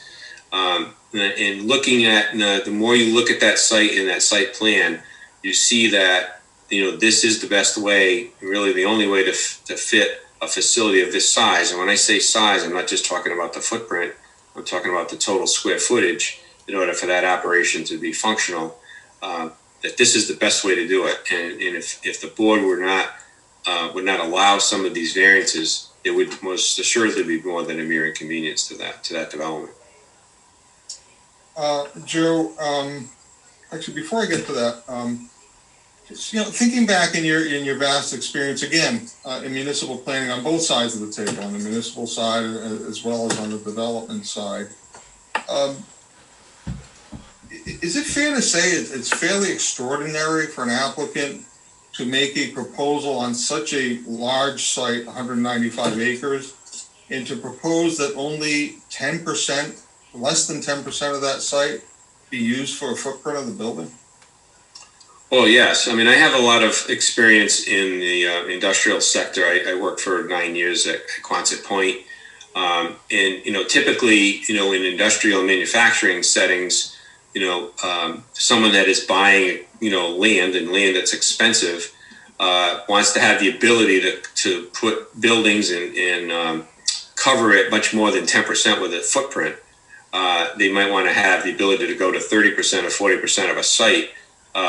And maybe not all at once, but over time. So the fact that they're building this and going up with it and having a smaller footprint, I think that's a considerable difference than what you typically see certainly in manufacturing sector, where typically buildings are spread out and they use much more of the land than this application is. It is quite unusual. And would you say that being extraordinary is also that leads to a benefit to the surrounding properties in that it offers the opportunity for these much more substantial buffers that are actually required under the ordinance? Exactly. And, while I don't have the ordinance in front of me, and I don't know what the site coverage that B3 allows, but it's probably substantial with a building footprint. So, not taking full advantage of that on one side is one aspect of this, but in this case, it makes more sense to do it more compact and go up with it than it does to spread the building out. Even though if they wanted to, it really is not a good site to be spreading that many square feet over a much bigger footprint. And isn't another positive result from that there is less impact on wetlands and habitats that may be in those wetlands, as well as allowing more of the site to remain undisturbed to avoid any material impact on any other wildlife habitats that may be on the site? No, most definitely. I mean, think of it this way: every square foot that you don't cover with a building is 1 square foot that stays in its natural state. So, in this case, it's a considerable amount that's being converted by going up versus being flattened out on that site. So it makes the job of the designers who are trying to control and mitigate the water runoff on the site, parking, landscaping, all of that becomes more minimal by a site design that we have in front of the board tonight. Joe, in your expert opinion, does the proposed project as designed meet or exceed all of the required findings for a major land development project as required by the town of Johnston at this master plan stage? Yes, I have reviewed those standards, and they're fairly standard around the state. But specific to Johnston, as I said earlier, it's consistent with the comprehensive plan. It meets all of those important findings that this board has to make with regards to any land development project.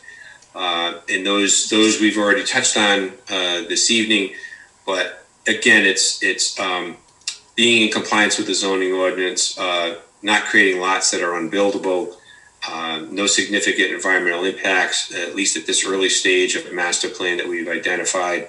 And lastly, that there's adequate and certainly permanent access to a public street.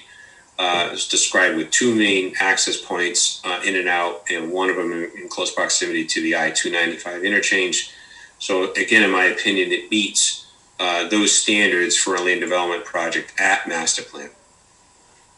All right, Joe, let's get away from the specific requirements, whether it's in the land development ordinance, comprehensive plan, the zoning ordinance, and I want to talk to you as Joe Lombardo, someone who's been doing this for many, many years in the state of Rhode Island, highly respected planner, again, experience on both sides of the table that I think gives you a unique perspective. To conclude your testimony this evening, in your expert opinion, particularly in light of your experience as a municipal planner, does this proposed development represent an appropriate use for this property? Yes, most assuredly, it's an appropriate use. If I were living in Johnston, or if I was the planner in Johnston, or if I was on the planning board in Johnston, I'd be very happy, first of all, that this came to us to have the opportunity to review. It's again, as I said earlier, sometimes these projects come into communities and they're not in the location where the town would prefer them to be, and it's an uphill battle, so to speak. In this case, you have a lot of things falling into place. You have all of the attributes in place. It's providing a great opportunity for the town from both a tax revenue point of view, which is considerable, significant job creation, and whether or not they're all Johnston residents, it still brings those folks into your community where they spend in the secondary economy. They spend money in your gas stations. They might use your banks. They're going to use your restaurants, your retail stores. So there's a lot of secondary benefits of having a facility of this size and nature in your community. The ability to put a building and a facility in the middle of such a large parcel. Think about Rhode Island. Assembling almost 200 acres around an interchange is not that easy to do. So I'm sure these developers had a lot of work to do to make that happen. They have to move a solar facility as part of this, which again, so you're not losing that. That'll be moved to another location nearby, and you'll continue to get the benefits from that development. And lastly, again, we can reiterate, it's the B3 zone. It was created for this purpose. And it's really, I think it's wonderful when something like this comes in that fits all of these pieces together in one, from a comprehensive plan to your zoning to your land development. All of those things come together, and you have an opportunity here as a community to review a project of this size and scope, and it's exciting. Thank you, Joe. Mr. Chairman, that concludes my questions for Ms. Lombardo. And I'd like to open up, make Mr. Lombardo available for questions from the board at this time. Anyone from the board at this time have questions for Mr. Lombardo?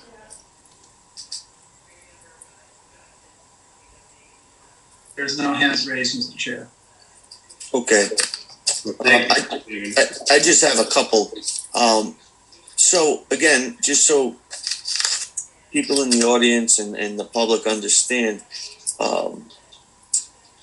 the town calls for light manufacturing height of a building 90 feet maximum. You're seeking relief to 120 feet, and this is necessary to keep not to disrupt the rest of this lot. If I may, Mr. Chair. Yep. Actually, our zoning ordinance does not specify a height for industrial. Okay. buildings. It says for office buildings or hotels, it's 90 feet. All right, I thought they said. There's nothing in our ordinance that talks about height for an industrial zone or an industrial use. I thought they said light manufacturing. Yeah, But anyway. There's nothing about light manufacturing. Okay. But I could see why you guys would want to increase the height of this building, so we don't have to disrupt more of this site, and also the exposure down as far as setbacks to your abutters. And I just wanted to state that, so it seems like it's all in due course. So if no one else from the public has anything. Mr. Chair, if I may, I have 2 letters that I want to submit into the records, and while the presentation is ongoing, there were 22 different statements that were issued to the chat that I want to make part of the record. So if I may first, we have a letter that has been received from the George Wiley Center in Providence, basically asking the board to support building pathways out of poverty by increasing access to living wage jobs. If wages are not living wages, then even when you add jobs to our communities, people are still forced to work multiple jobs. We recommend that before you approve any expansion into the town of Johnston, that you require that Amazon, that's what they state here, demonstrate that all delivery drivers and non-management workers will be direct employees of Amazon rather than independent contractors. That's the first letter. The second letter is from the General Teamsters Local 251. Basically, both of these letters are almost identical in their statements. And so the board needs to accept them into the records as they were submitted. So that would require an action of the board. Okay, I need a motion to accept these 2 letters, one from the Wiley Center and the other one from the Teamsters Local. Yes. Do I hear a motion?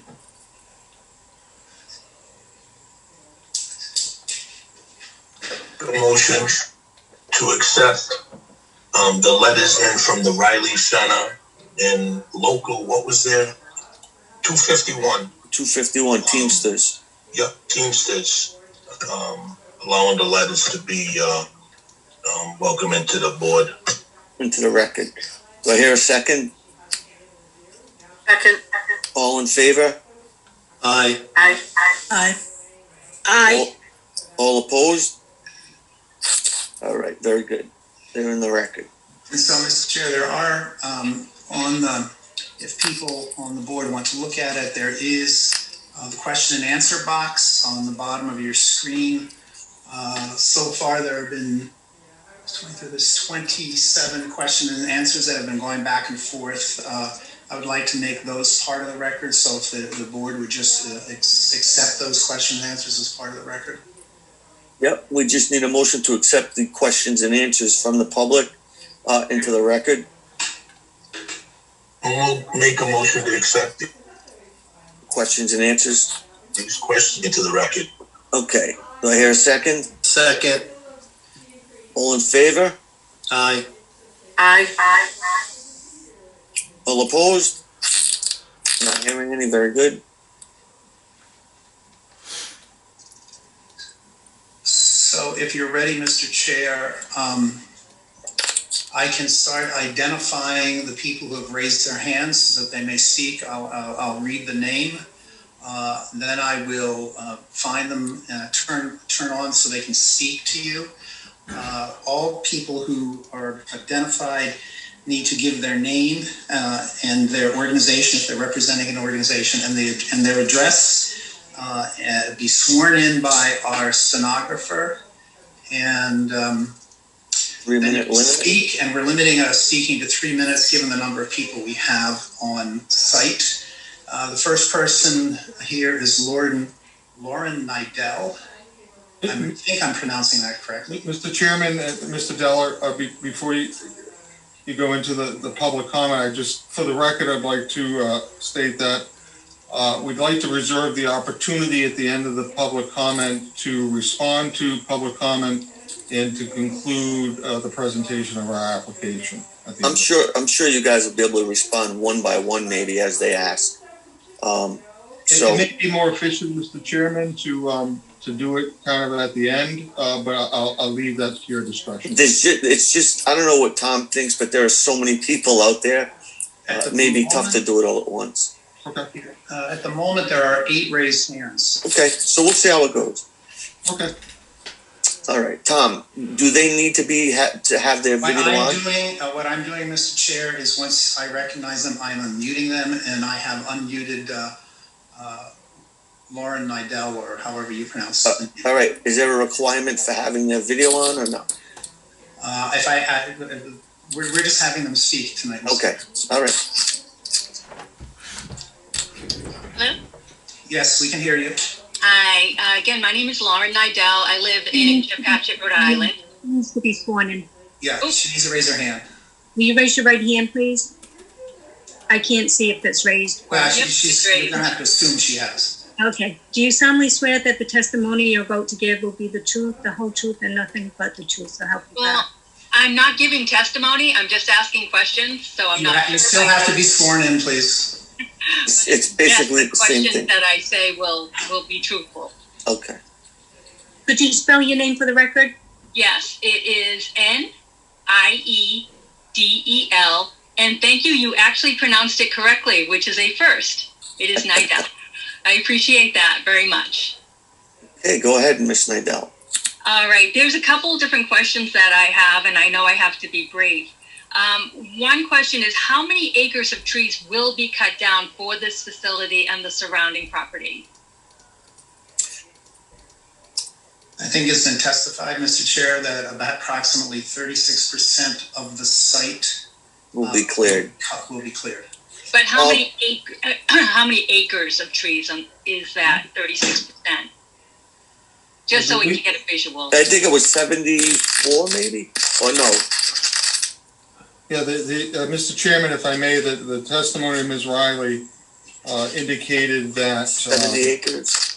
Approximately a total of 70 acres will be developed, which equates to about 36% of the site, and 125 acres, nearly twice that amount, or 64% of the site will remain undeveloped. Okay, so that is all clear area that will need to be cleared is 70 acres. Yep. Okay. We mentioned water initially, or a little bit regarding possibly that, Johnston right now is part of the Providence water supply. And you said that there could be some kind of agreement going on with that. How much, historically, how much water on a daily use do these types of facility use? We don't have the answer to that question this evening, but we can look that up and provide that. If I may, Mr. Chair, for clarity, Johnston is selling the Johnston water system to the Providence Water Supply Board, and that this development will be subject to review and approval by the Water Supply Board. Mr. Della, was Miss Nidell's address? No. Do you have could you give us your address? Absolutely. 8 Camp Street, Chepachet. Okay. Sorry about that. That's okay. And for further clarification, of the 70 acres that will be developed, I think it's approximately 14 of those acres are already cleared for the solar farm that exists today. That's what I was wondering. Okay. Yep. So the net clearing is in the 50-something acres. Okay. If my math is correct. Yeah, that's what I wasn't positive about. Minusing everything that may have already been there, or possible areas that were already cleared. And on the picture that you showed, everything is fairly flat. Does anybody know the height differential between the height of this building proposed versus the height of, let's say, the next highest or tallest building that's in that general vicinity? Just to get a kind of an idea. Mr. Bolton, if you could answer that, Tom, that's over 3 minutes, so we gotta get this moving. Thank you. Yep. I don't have the answer to that, and, you know, you know, we're seeking relief for the building to be up to 120 feet, which would be measured from the grade of the footprint of the building. But, you know, again, you know, you're gonna hear this a lot, the final engineering is not done, so we don't know what those final grades are going to be, and therefore wouldn't be able to say what the relative height of this building is to, and quite honestly, we haven't done a survey of other buildings in the area of what those types would be. Thank you, Mr. Bolton. Tom, you want to move on to the next? Rob Coate. Mr. Coate? Yes, it's Robert Cody, C-O-T-E. Cody.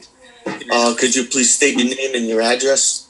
I am from Rhode Island, but presently negotiating the sale of a piece of property very close to the proximity of the construction site, and I have a couple of comments. Okay, could you raise your right hand and be sworn? Sure. Thank you. Do you solemnly swear that the testimony you're about to give will be the truth, the whole truth, and nothing but the truth, so help you God? Yes. And your name for the record again, please? Robert Cody, C-O-T-E. So, I'm a heavy construction quality assurance construction inspector, and I've been on a lot of these projects all over the East. And I had some concerns about the impact, the immediate impact. The first thing is, I really want to know why we're calling it the Schooner Project when, let's just come out with it, it's the Amazon Project, right? Everybody knows it's the Amazon Distribution Center. I happen to know that for a fact because I'm actually working on an Amazon Distribution Center as we speak. So it's a bit deceptive that we don't tell the residents that this is an Amazon Distribution Center. So let's just get that right out in the open. So one of the things I'm concerned with, and the residents need to be concerned with, is during the site development, on these projects, dust mitigation is one of the most important aspects of the quality of the project, and it very rarely is done in accordance with the code, and it is devastating for the surrounding areas. The dust is incredible, so it's damaging to the cars, the houses, the children's playground, and it's always overlooked. So I'm extremely concerned about the dust mitigation while the site is being developed. Someone is going to have to, you know, talk to the residents about that and you know, have a third-party inspect and ensure that's being done in accordance with the code. Second comment I want to make is, although, you know, everybody, no one's going to contest the fact that this can bring jobs, and we're all going to talk about the good aspects of the Amazon development, but I would encourage everybody to also look at the other side of the negative ramifications that virtually every Amazon project has had in the neighboring communities. They're very, very public. You can see them. TheAtlantic.com is an investigative agency that's been investigating these projects for a number of years. You have a high stress rate, high worker injury rates, workers basically treated as disposable. You know, there's... Okay, we're going to have to cut you off there, Mr. Cody. I'm at 2 minutes and 30 seconds. All right. What's your address again? I'm at 74 Janet Court in Warwick, Rhode Island. And what property do you own that's abutting this? As I said, I'm negotiating a piece of property abutting the area. Okay. And so I have another 30 seconds left. I would just encourage everybody to be able to listen to the testimony on the other side of the development of the project, right? Because there's good and bad in the development of every project.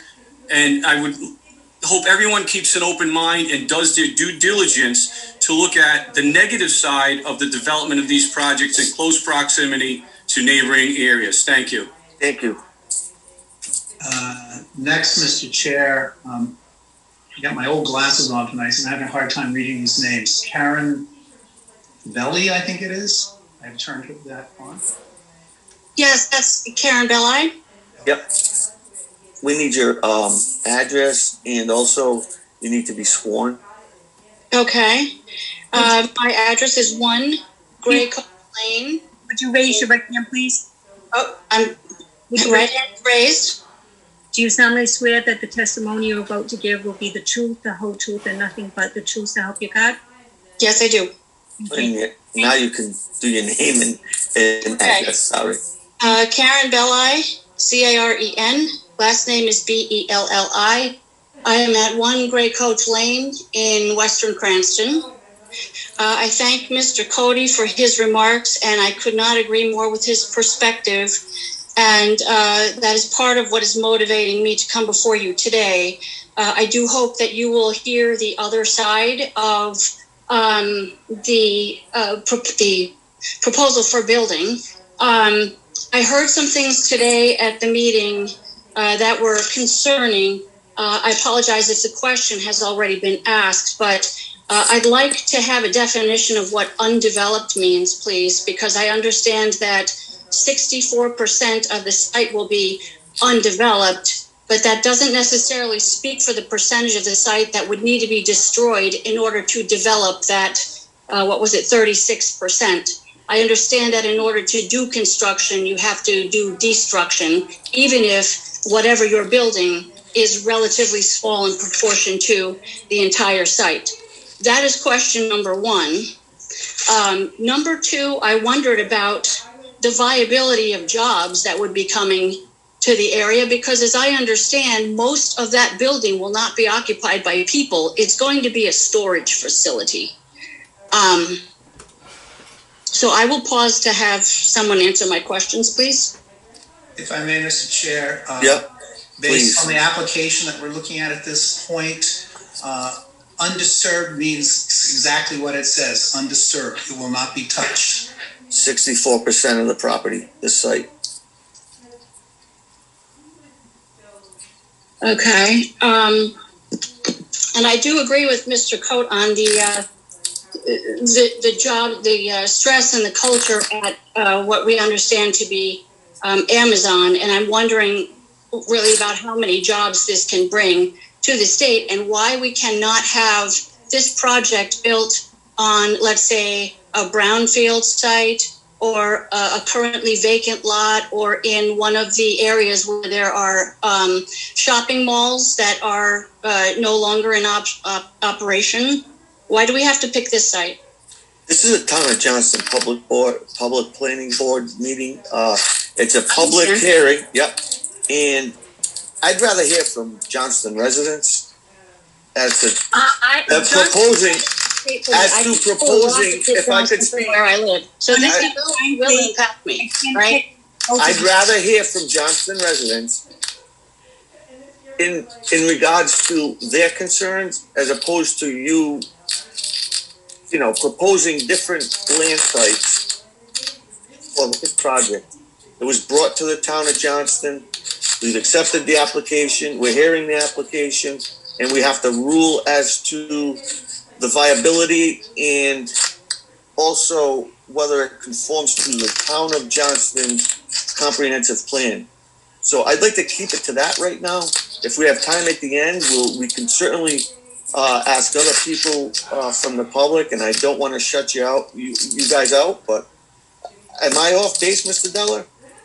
No, that's fine, Mr. Chair. We do have, people do have a right to speak, but the Johnston residents do have a priority here. Not to mention, the first three questions were asked of the same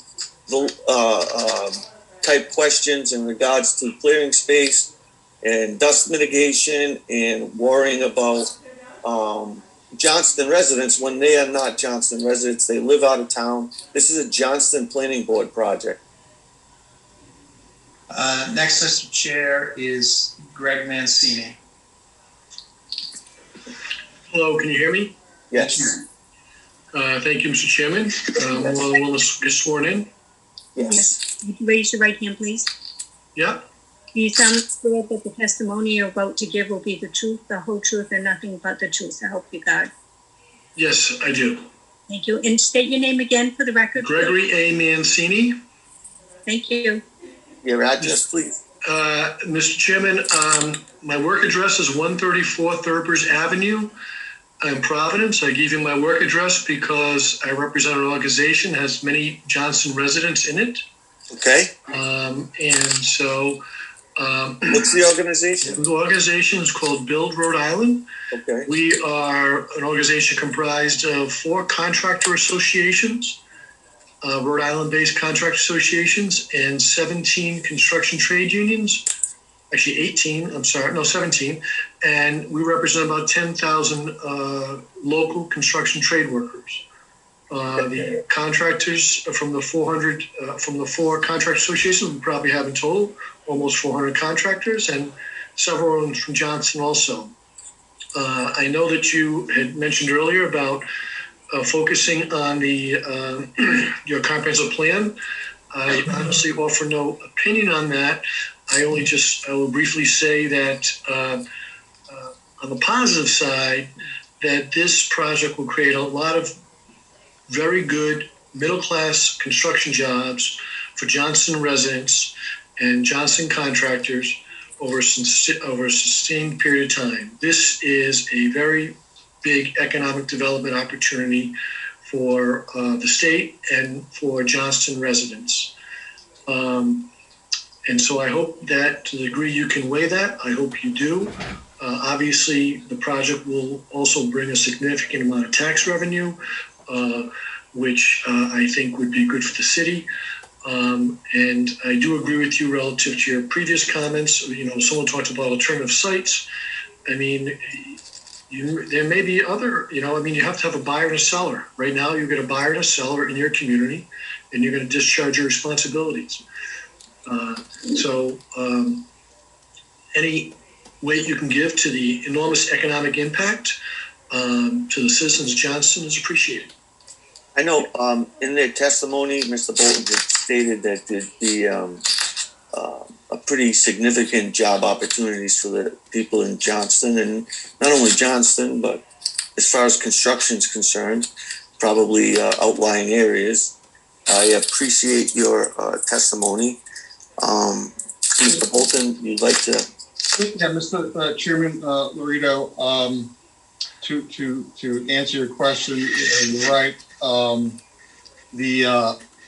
As Mr. Chase indicated earlier, the substantial, first of all, construction jobs. I mean, this is a fairly big building, fairly significant construction effort that would be involved. But in addition to that, a significant amount, I think the number that was Mr. Chase might have mentioned, a minimum of 1,000. I think Mr. Chase historically likes to under-promise and over-deliver. A minimum of 1,000 permanent jobs at all levels, including management level jobs as well. And I know for a fact that the applicant / operator has committed that when we reach that wonderful time when we're ready to start hiring for this facility, that there's been a commitment to have a local job fair, and hopefully by that time we're doing it in person, Mr. Chairman, and not virtually.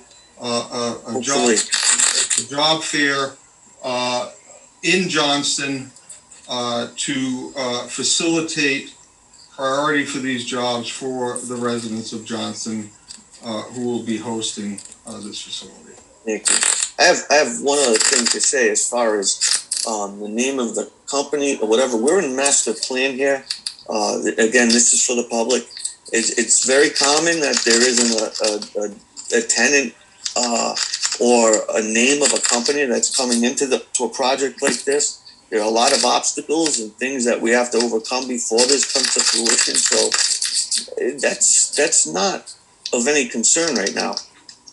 Again, this is the beginning phase of this. So I'd just like to remind everyone of that.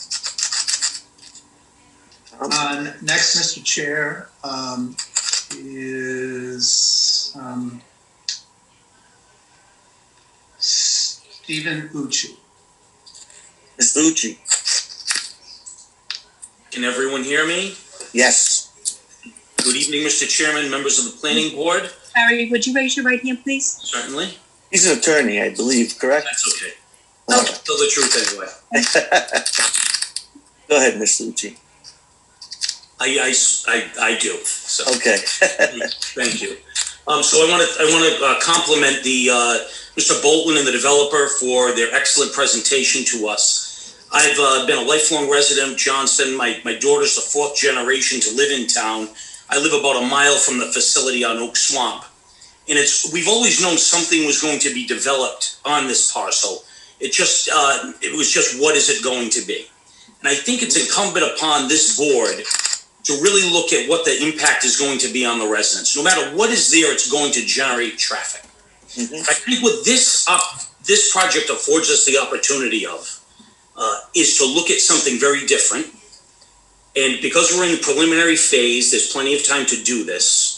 But this parcel is situated adjacent to the original I-84 off-ramps from Route 6 behind the salt barn.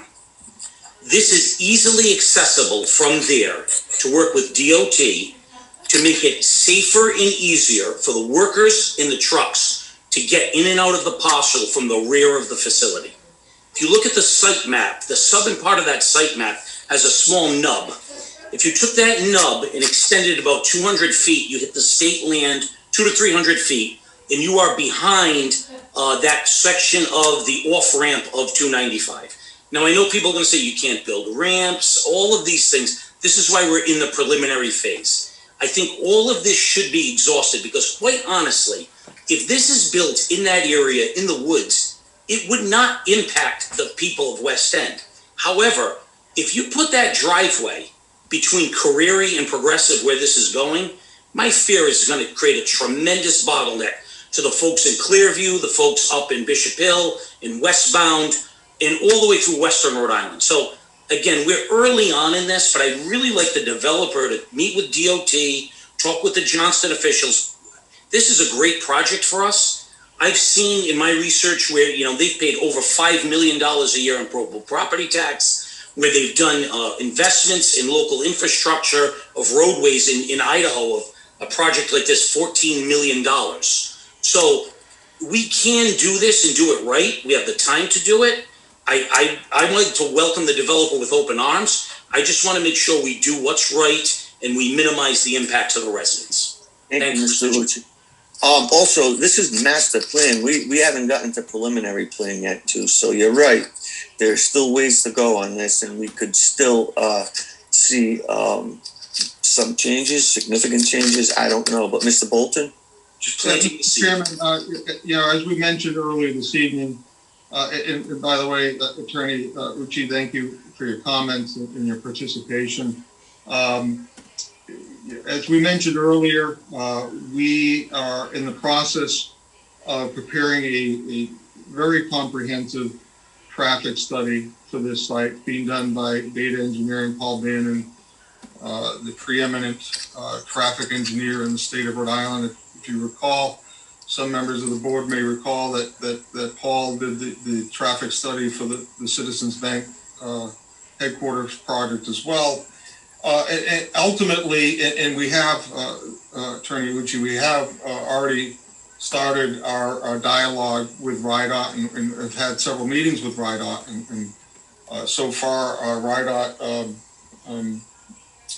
is comfortable with the way we're proceeding. So at the end of the day, in your concern for the residents in traffic is certainly well received and heard by the applicant. At the end of the day, RIDOT's not going to issue us the required physical alteration permits unless, not to John Bolton's satisfaction, not to Tom Della's satisfaction, although to Tom's satisfaction, but to RIDOT's satisfaction. The applicant has to demonstrate that the traffic and the access for this site not only operate in an efficient and safe manner, but does not have a material adverse impact on the traffic in the area, the delays that residents may experience. And one of the advantages of this type of facility for the edification of the board, one of the advantages of this type of facility as opposed to, say, a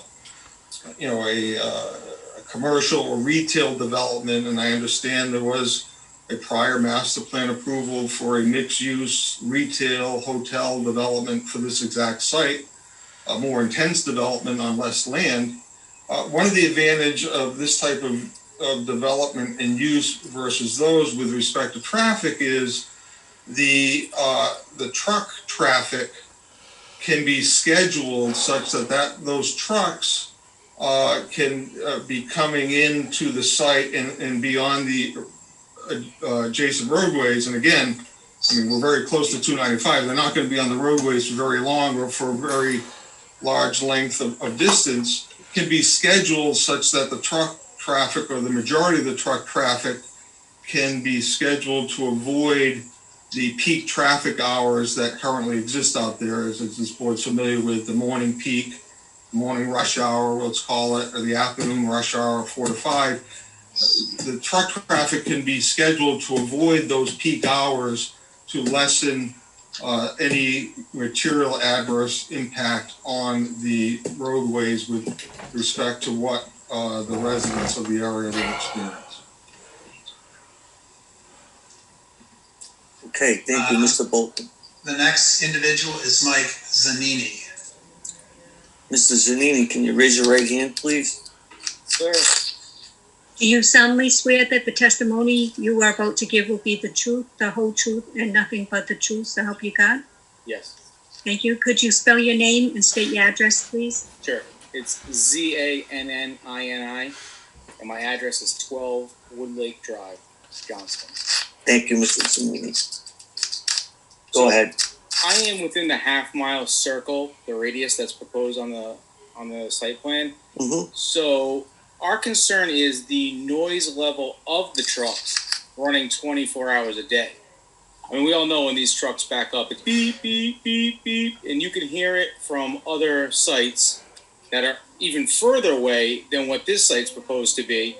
So I'm sure other residents in the same area are concerned about that noise 24 hours a day. Like, nobody wants to hear that all night. So what are we going to do about that? Mr. Bolton? Mr. Chairman, and thank you, Mr. Zanini, for your comment.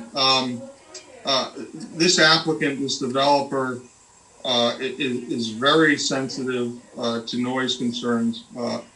First, and most importantly, we are aware that Johnston has a strict noise ordinance that limits noise level at the property lines, and we will certainly meet and expect to exceed the requirements of that noise ordinance. Secondly, this developer / user is aware of noise mitigation efforts, hushers and on the backing up of trucks, such that they have employed at other sites very successfully various noise mitigation efforts, whether it's physical barriers, technology that's employed to reduce noise levels. That will be employed here, again, to assure that the noise levels meet the requirements set forth in your ordinance. And the other thing is, and we keep coming back to this, and I think it's an important and repetitive theme for this development.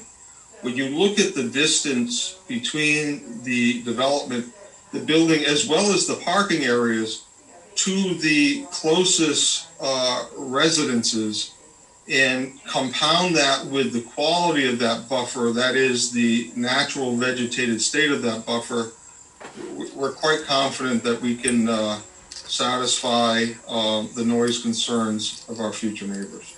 So, I mean, a lot of that natural vegetated state, as you call it, is going to be developed. So we're going to lose some of that noise buffer right through your development to begin with.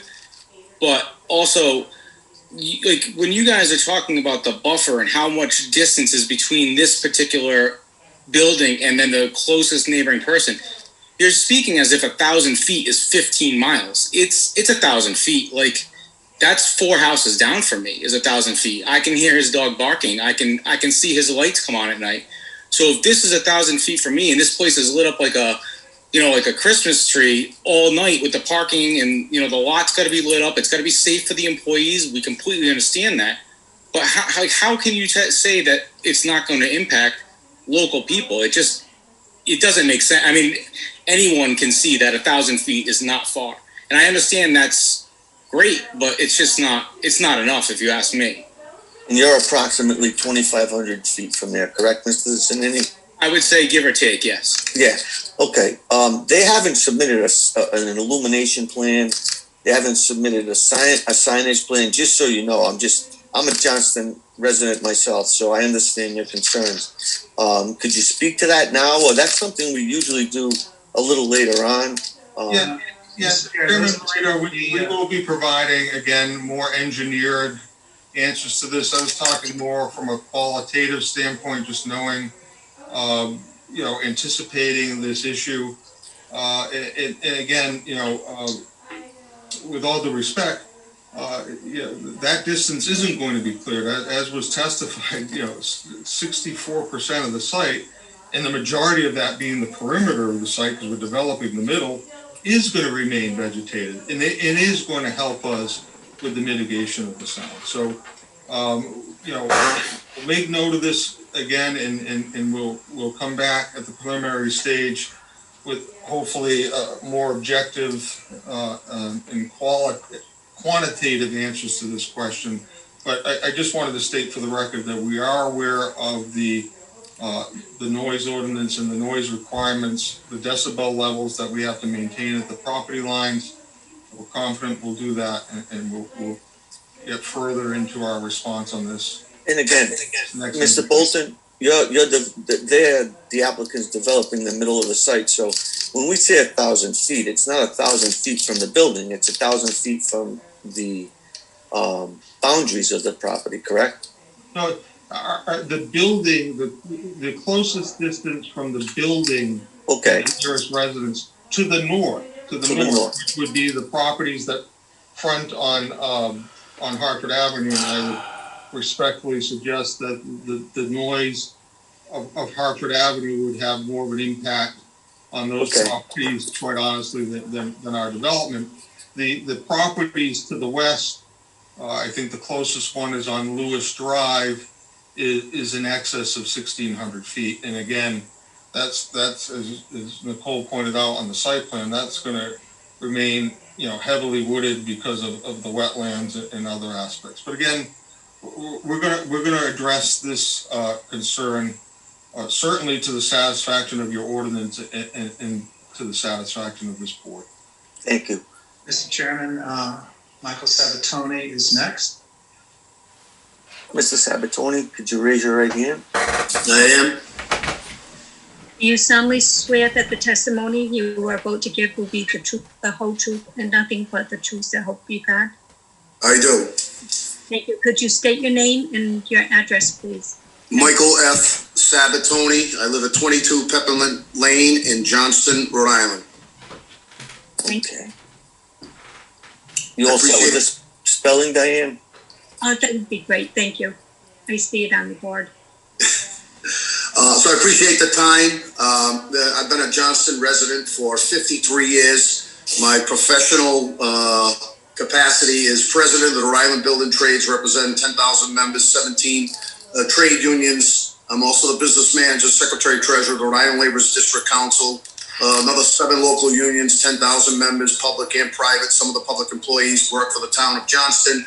And this is actually kind of unique for me to the extent that this is in my hometown. And I travel Route 6 probably just as frequently as anybody in the town, maybe more. And the ability to have a development like this, I think, is something obviously we need to consider and do your diligence. But at the end of the day, find a way so that we can have this project developed, create the jobs for the men and women that I represent that will build it, and then at some point as well, maybe represent the men and women that will staff it. I've been at this for 34 years in the construction industry. I was, in the same capacity with the Home Depot and the BJ's with my mother's neighborhood down off of Atwood Avenue, who lives right up in the back of where the old Kmart was. Currently 22 Peppermint Lane is in Clearview Estates, which again is about 3 miles down the road from Route 6. I was at it with Citizens Bank, with the improvements and, the initial planning of that project as well. I was also in this capacity with FM Global. All of these projects had positive impacts on the town of Johnston. There are inconveniences under construction. We understand that. But I think if you look at, and I know firsthand, again, living in this town for 53 years, the infrastructure improvements that were made in all three of those projects made the quality of life better for Johnston residents. And it increased our tax bases and was built by the men and women that I represent that pay good paying wages and benefits in the building trades. So I agree with my good friend, Stephen Ucci, that if we can consider ways to alleviate and actually use this project to have a positive impact on the community, a positive impact on the infrastructure improvements on Route 6, then this would be a win-win for the whole community. And I just like, again, for the consideration, do your diligence. I respect what you do sitting on these boards. They're not easy. I do this, again, as in my day job. I've probably been in every one of the other 38 communities supporting a construction project at one time or another. And, we hear all the same concerns time and time again. But we have a commitment from the developer to use our forces to maximize Rhode Island companies during construction. And at the end of the day, as you do your process and you vet this, I hope we come to a positive outcome and find that we can do this project and also enhance the quality of life for the better for the residents of the town of Johnston, including myself and my family. And I thank you for your time. Thank you, Mr. Sabatoni. I appreciate that. Mr. Bolton, you have anything to say or comment? Appreciate the comments of Mr. Sabatoni. Thank you.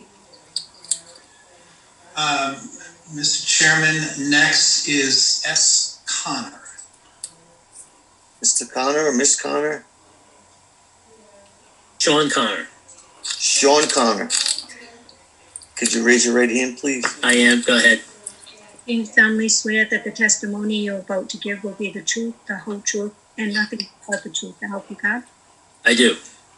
Thank you. Could you state your name, spell it, and give your address, please? Sean, S-E-A-N, Connor, C-O-N-N-O-R, 21 Bird Street, B-Y-R-D, Johnston. Okay. Thank you. Concern for quality of living for the people who live in the west end of town, basically Hartford Ave, Reservoir Road. Obviously, you're putting a lot of thought into this. Is the truck traffic going to be going in through the western entrance? Is that the plan for now? Mr. Bolton?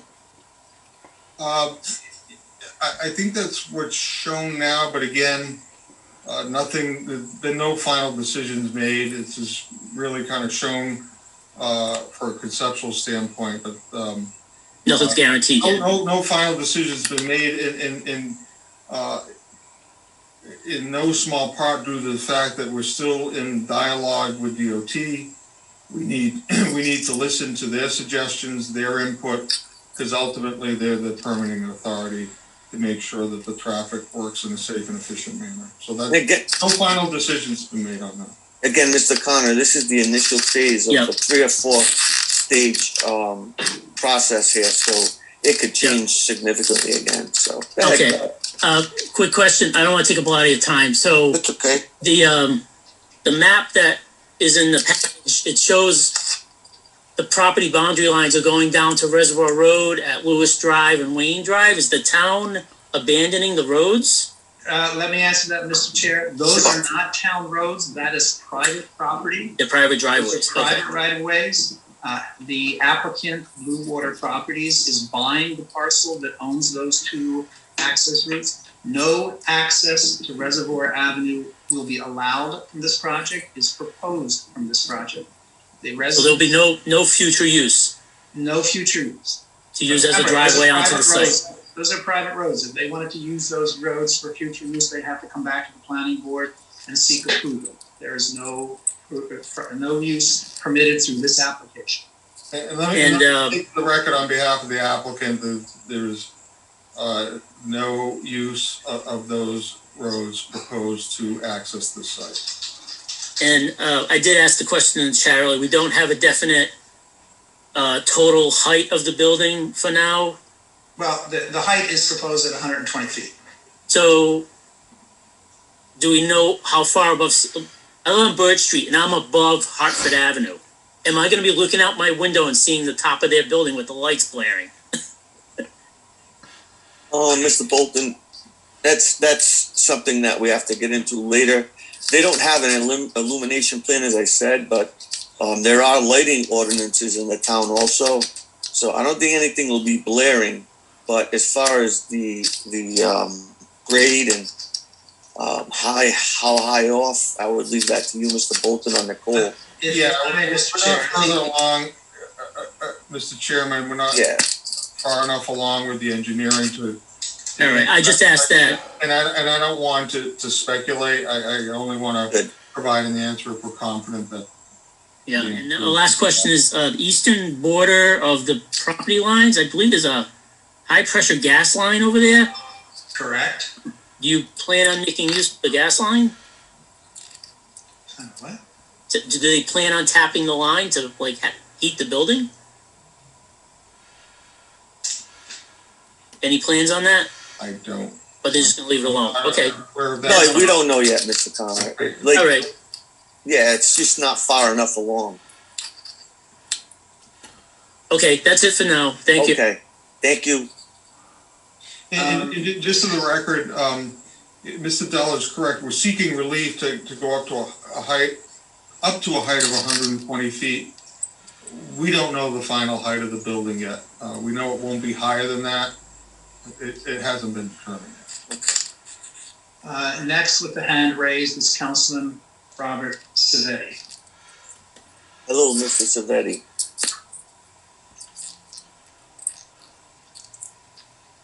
Would you like him sworn in, Mr. Della? He's a councilman in the town. I'm not sure. Does he need to be?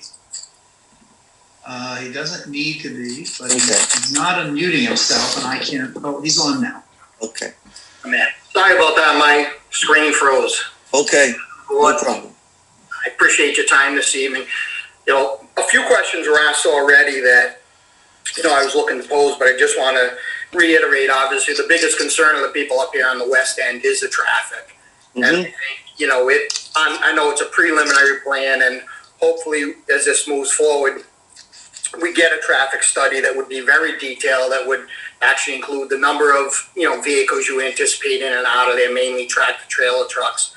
And also looking at that preliminary plan and seeing where it had the tractor trailer trucks going in the west entrance, looking to try to change that. And, you know, I'd like to thank Representative Ucci. I think he hit it right on track where the comments, if we can get an access, you know, directly on 295 and mitigate some of the traffic on Route 6, that would obviously alleviate a lot of the concerns of some of the taxpayers and the residents. I just think we really need to do a major traffic study to see the impact and understand that where we're at today with COVID and the less traffic isn't where it's going to always remain. So, well, I think it could be a great development for the town. You know, we definitely need to consider the traffic studies. And hopefully, is my understanding correct? We would see that at the next meeting or presentation. Mr. Bolton. That is correct. We are, again, your ordinance is similar to every other municipality that I'm aware of. The traffic study is required to be submitted as part of the preliminary plan application, which would be the next step. And that would be, again, a public hearing that would be advertised as well as noticed as well. And then one other question, and I apologize if I don't have the facts exact, but it's my understanding that, you know, looking at the layout, that there's about a half-acre parcel of land that currently has a residential dwelling on it, that you'd be looking to get a variance to, I guess, the entranceway, you're looking to get a variance to be within 50 feet of that property versus the 200 feet? If I may, Mr. Chairman, that residential, that property, while it is used residential, is zoned commercial, and the setback requirement does not apply to commercial property. It applies to property that is zoned residential. So that is not a part of this application. Okay, but so just, you know, considering with that, I guess my concern would be, we do have a family living in that home. You know, I see buses stop down there periodically. So just consideration, is the developer considering maybe making an offer to the property owner to buy that possible property so that you have that whole portion versus having this one home, sitting right in the middle and having to deal with it? Obviously, that's negotiations you'd have to deal with, but I'm just wondering if that's any consideration. Mr. Bolton? Mr. Chairman, I don't have an answer to that. I'm not sure it's an appropriate conversation for this hearing about whether a private property owner is going to have their property sold or purchased. But Mr. Della is correct. Any required setbacks from that commercially zoned property which fronts on Hartford Avenue are met with this plan without any need for relief or variance. Okay. Thank you. I look forward to the future meetings when we can have some of the plans in place and studies and whatnot. Studies, correct. Okay, Councilman, thank you. Thank you, Councilman, for your comments, and we look forward to working with you as this moves forward. Mr. Chairman, the next person on our list is only identified as Marie. Hey, Marie. Are you there? I'm here. Hi. You're going to have to raise your right hand, please. I have. Okay. Do you solemnly swear that the testimony I'm about to give will be the truth, the whole truth, and nothing but the truth, help you God? I do. Thank you. Could you spell your name and your address, please? My last name is Giordano, Giordano, and I live on 61 Steer Drive in Johnston. Mm-hmm. Thank you. Go ahead, Miss Giordano. Good evening. I have some concerns, obviously, about the traffic on Route 6. Mm-hmm. Right now, we're at a point in time where the pandemic has affected the traffic.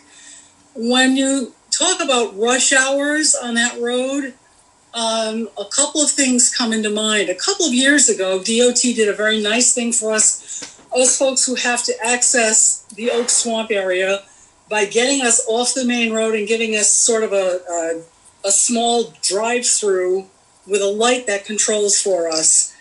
And that works very well. The people that control that light at the fire station, and we always know when they're going to stop traffic. The big concern is on that road, you have speeds that are in excess of 35 miles an hour. I can't see trucks that are on a delivery schedule adhering to 35 miles an hour. And in the real world, it won't happen. Also, rush hour on that road, the afternoon rush hours really start up around 2 o'clock and they really don't settle down until after 5. So we're looking at an extended period of time where you have a lot of traffic, a lot of people driving through to Connecticut. That's for an average driver trying to come and go all the time. That's scary. That's scary to be on that road without any good traffic control, any good speed control. The other thing that I wanted to bring up was the illumination. Light is a pollution. In excess, light can be polluting. Just to move it along a little. I think something needs to be looked at from an illumination point of view on that as well. It always is in this process. We just haven't gotten to that yet. Okay. So like I said, this is like a 3 or 4 step process.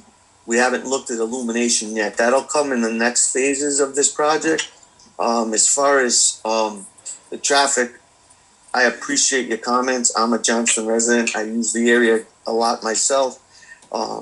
Again, there are going to be very in-depth studies done along with RIDOT, and speculating on the speed in which certain drivers drive. I don't think that's up to us tonight, but it is a short span between getting off, as Mr. Bolton had said, 295 and getting up to the spot where they're going to enter the site. So I think it'd be tough for them, especially a truck, to get to a certain speed uphill that are really that much more in excess. But we hear your concerns, and I appreciate your questions tonight and your concerns. Thank you. You're welcome. Have a good night. You too. Mr. Chairman, next I have Rhonda Sassa. Hello, Rhonda. Okay, it says on my phone that it says, oh, all right, I gotta do something else here. Okay, hang on a second.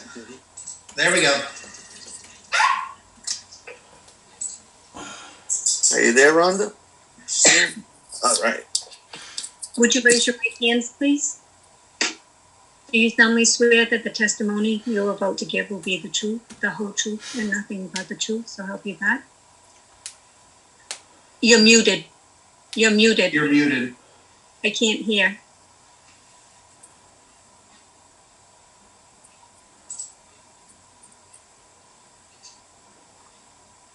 Okay. How about now? Oh, you're good. Do you have two devices on? Because they're echoing.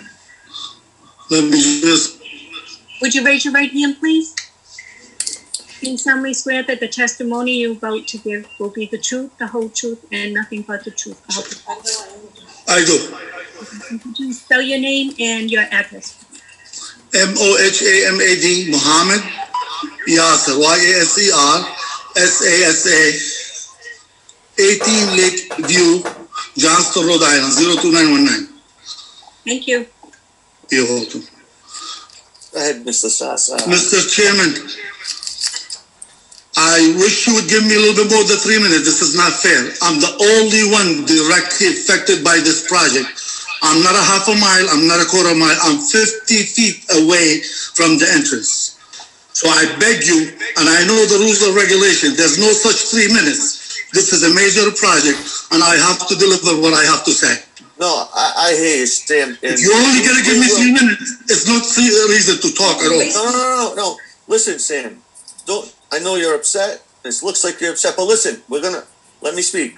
We'll give you a little more time. There's just a lot of people on here, but we will give you time to get off, say what you want to say, and go ahead. Okay. Number one, my wife and I own 2128 Hartford Avenue, Johnston, Rhode Island, which is 50 feet away from the entrance of the project in the eastern side. I don't care how many people, until now, there's a lot of moving parts. They don't know how many employees, how many tractor trailers, but I can tell you they are in the thousands. That road is bent all in the back of my residential property, which was built in 1950. 71 years ago, somebody went to the town of Johnston, to the building inspector, and asked for a permission to build a house. The townhouse permitted that house over there, even though it's legal non-conforming. Therefore, we've been there for 71 years, and this project is just coming into the play. First, Mr. Bolton started his presentation with harmonious to the surrounding area.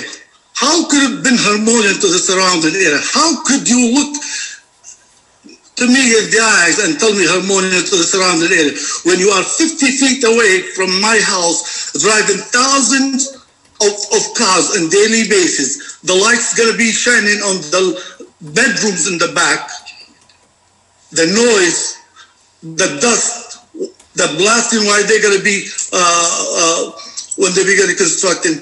And just for the record, we are not against a project like this. We are pro-business. We welcome business over here. But I think they are immorally put me out of the picture by not even reaching out to me, at least to give me the opportunity to buy me out. I know they don't have to buy me out. You bought 195 acres and you forget the half acre in the front that you're gonna drive your employees as well as your tractor trailers 24/7, day in, day out. And you have you came to ask for a variance for 50 feet.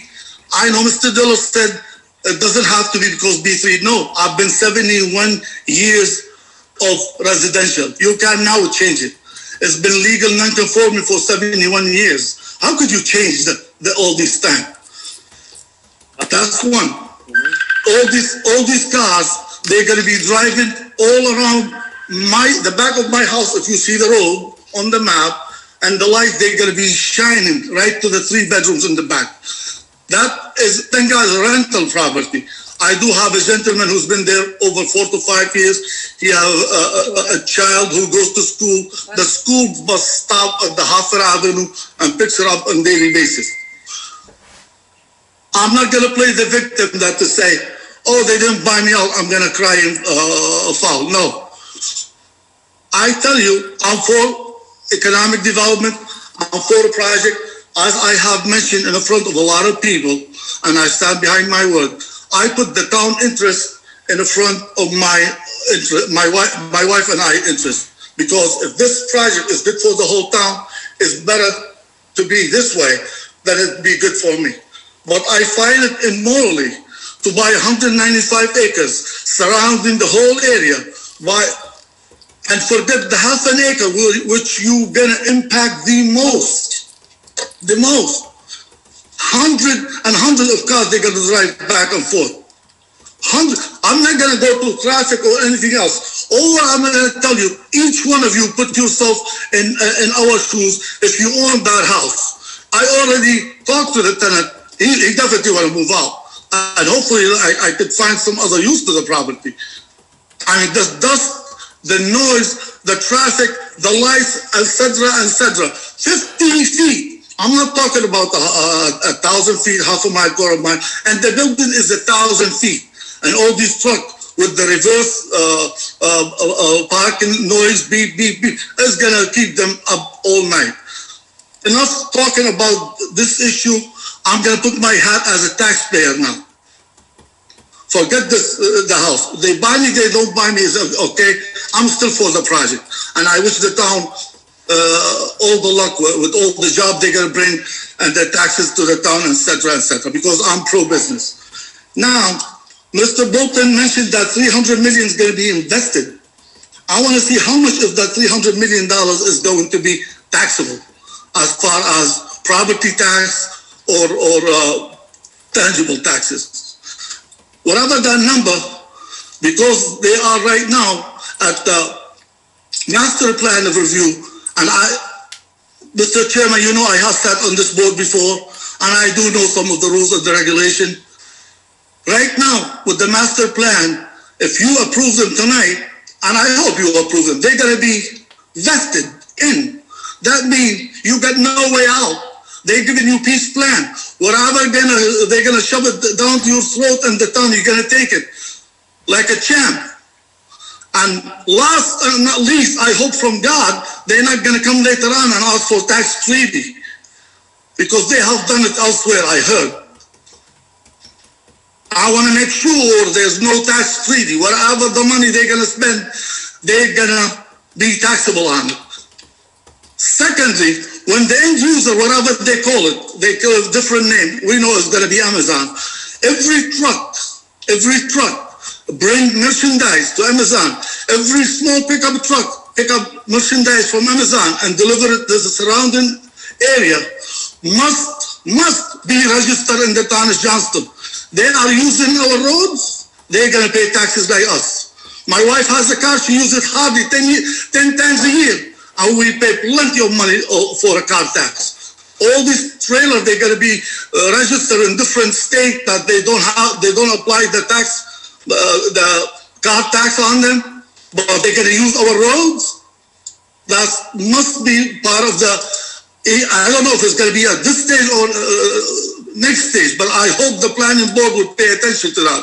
And last but not least, if Mr. Dilla believes hardly in his heart that I am B3 over there, and I'm a commercial, even though it's been 71 years as residential. I have no rights whatsoever but to bow, and yes sir, to the big company as well as to the planning board. sure on the next stage. I know he mentioned something about the vegetation and the buffer zone. I want to look from the back of my house, and that 50 feet better be all trees. I don't want to see no lights, no roads, none of that. Emergency vehicles coming down, and I know it's not traffic. I'm sorry, I'm just, I have so many notes, but I'll be happy with this for now. But remember, they don't tell you how many cars. They admit it's going to be 69 bays. 69 bays, that means going to be 69 trailers on the bays and 69 trailer waiting to go into the bays. They admitted over 1,000 jobs is going to be created. That 1,000, I'm sure everybody come in their own cars, going to be 1,000 cars at least. A 24-hour shift, people in and out. You think somebody leaving at 12 o'clock at night from his shift is going to be considered to go 20 miles an hour nice and easy behind my house? No, he's going to be just blasting down, maybe his music, maybe his lights into the bedrooms where little kids sleep. That's not fair. I don't care if they buy me, they don't buy me. I'm going to live the same if they do buy me, if they don't buy me. I'm not going to lose a sleep. I'm not gonna live any less. I could guarantee you that. That's immoral. It is immoral to buy 195 acres and not even approach me and put the rumors around that they could not make a deal with me because I was too tough to deal with. Nobody ever knocked on my door or send me a letter. For the record, nobody ever knocked on my door or send me a letter to ask me to buy my property. And furthermore, they are so too diligent in their work, they forget to send me the notice and they forget I live next door. That's why the meeting was postponed from last month. They forget 2128 Hartford Avenue, a taxpayer with a house half an acre does exist on the road. That's how due diligent their work was. All right, Sam, we've got a limited time.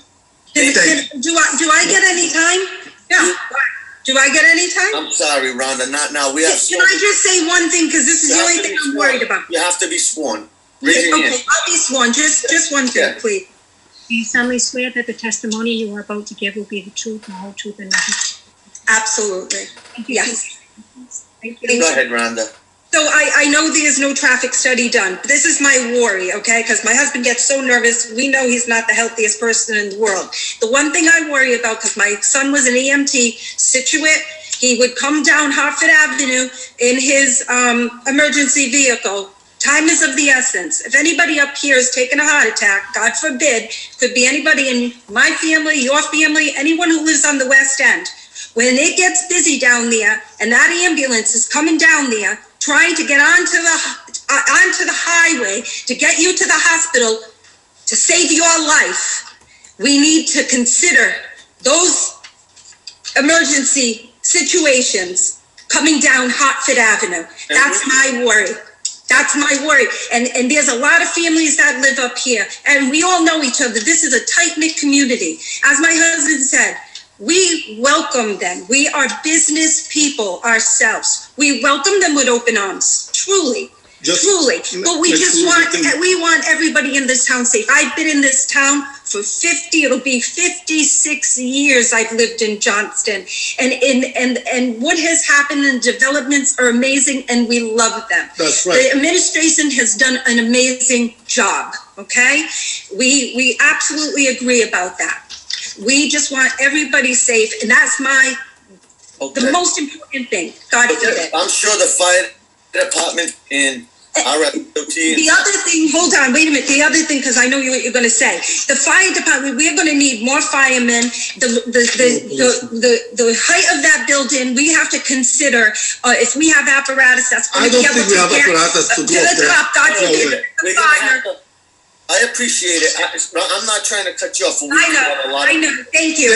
Thank you, John. Thank you, John. We appreciate it, but don't let the big guy step on the small guy. We're here to survive. We're all together. We want them. We just want them in the right way, so everybody's happy and safe. And that's what we're going to be here for. Thank you. Thank you.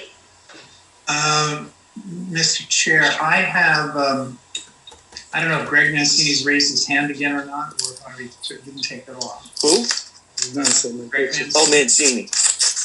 I just turned it on in case he wanted to speak. If not, I can... Mr. Mancini? Yeah. He's muted, Tom. All right, so maybe he didn't raise his hand. So, Mr. Chair, at this point, no one has a hand raised. Okay. So you should call to see if anyone in the public wants to the guy speak. Mancini does have a hand raised.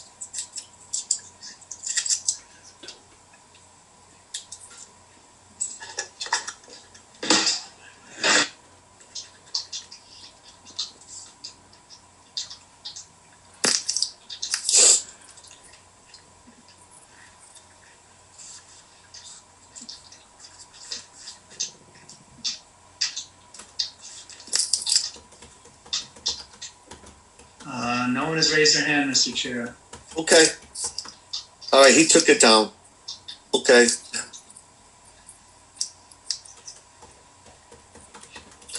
Would maybe you'd like to hear from Mr. Bolton as far as the last comments we've had?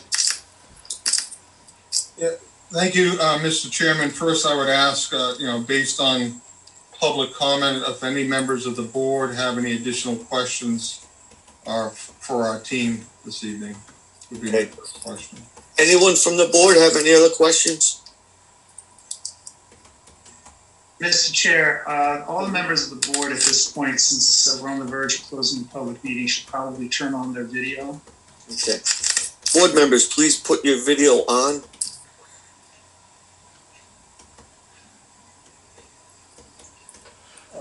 Mr. Chairman, if there are no further questions for us from the board, I don't know, do you take a formal motion to close the public hearing before we make our final? Yes, we do. Should I make our final remarks before you do that or after? I don't know. Let us close the meeting first. And then we'll make our final remarks as the applicant. Okay. So I need a motion right now to close the public hearing.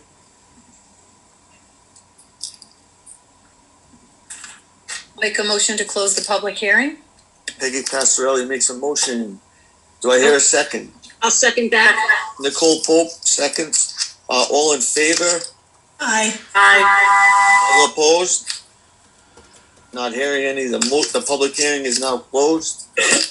Mr. Bolton. Thank you, Mr. Chairman. First and foremost, on behalf of the applicant and our team, I want to thank the members of the board as well as the members of the public for your listening to our presentation tonight, as well as providing your input as well. As has been stated over and over again this evening, this is the first step of a multi-step process. We're committed to continuing to work with the town, with the public, with our future neighbors to develop this site in a responsible way and that will produce the best product possible. And we recognize that your input and the input of the public helps us accomplish that. For the record, I'd like to put on the record the staff review of Mr. Della dated January 19th, 2021. I won't go through the details of it, but in that staff review, Mr. Della recommends approval of the master plan, approval of the requested dimensional variances pursuant to Unified Development Review, and approval of the requested waivers. And to that end, we are respectfully requesting an affirmative vote by the board, 3 separate votes on, and I think procedurally, and Mr. Della can correct me, and Attorney Ballerano can correct me if I'm wrong, I believe the vote on the dimensional variances under the statute needs to take, under Unified Development Review, needs to happen chronologically first, then a vote on the requested waivers, and then finally a vote on the master plan approval of the major land development. We continue to welcome comments from the public. I think we've published several times now the phone number, the hotline as I call it, and email to provide comments. I will tell you, we published that 2 weeks ago. To date, we received 8 inquiries under that phone number and email, and we have responded to the people that have reached out to us directly in that manner. To summarize, we are beyond excited to present this opportunity to the town. I want to stress certain facts. We're looking at a 195-acre site. The building is occupying less than 10% of that site. 125 acres or 64% of the site will remain undeveloped. The closest residence to the west is over 1,500 feet away. To the north, those properties that front Hartford Avenue are 1,000 feet away. You know, I think a certain quote I think is appropriate here, and it's actually a quote from Gandhi. And I'll actually quote Gandhi, which I've never done in a planning board meeting before. And that quote is, "The future depends on what you do today." And we look forward to working with the town leaders and our future neighbors to bring to fruition today, to work today, to bring to fruition this exciting project and its substantial jobs and tax revenues for the benefit of Johnston residents today and for many years into the future. So again, thank you for your time this evening. Bolton, thank you. I just want you to know the public hearing is closed. There will be no rebuttal. This is a board of the people of the town of Johnston, which I know you appreciate that. So at this point, would you like to rebut anything Mr. Sassa said as far as his property is concerned? They are residents of the town. They do own that parcel. So at this time, I mean, you're not obligated, but I'd be remiss not to ask you. Mr. Chairman, I will say this. You know, we're open to further dialogue with Mr. Sassa. We hope that dialogue is not limited to, I want you to buy my property and that's it. The dialogue can be, what can we do to mitigate any effect on this proposed development to that property? Recognizing that the property is zoned commercial, does front on Hartford Avenue. I would take issue with the statement that, he or his property, his rental property is the only one or the only property affected by this development. I take issue with that. I would suggest to you that the many people who will work in this facility are affected by this development. The many constituents of Mr. Sabatoni, who testified earlier this evening, who will help build this exciting project in the town, are directly affected by this. And the residents of Johnston in general, who will benefit, whether it's to avoiding tax increases or improving schools, who will benefit from the substantial tax revenue from this project, are also directly affected by this project. Okay. That's my response. Again, so you are in the applicant is open to appropriate dialogue when the time comes at the correct time, I should say. We're open to dialogue with not only Mr. Sassa, not only our other immediately adjacent neighbors, but with any resident or elected official or appointed official in the town of Johnston. Thank you, Mr. Bolton. Eloquently said. So as of now, Tom, is there anything else? We just need to... As Mr. Bolton stated, Mr. Chair, if the board is ready to act, there does have to be 3 distinct accidents. Okay. Actions, not accidents. Actions. Joe Brown, you call me? And the first. Joe, you need to mute yourself, buddy. I'm trying to mute Mr. Bellerano here. He is muted now. Okay. The first is on the request for variances. There needs to be findings and then an action. The second is on the request for the waivers to various regulations. There needs to be findings and then actions. And the final is there needs to be findings and actions on the full request. All right, well, should we do these separately, Mr. Della? It should be three separate actions. The first one should be on the request for the variances. Mr. Limbo, I understand you may have a motion. Mr. Chairman, if you may. Unified first, right? Yes, correct. Variance, unified development first. Right, correct.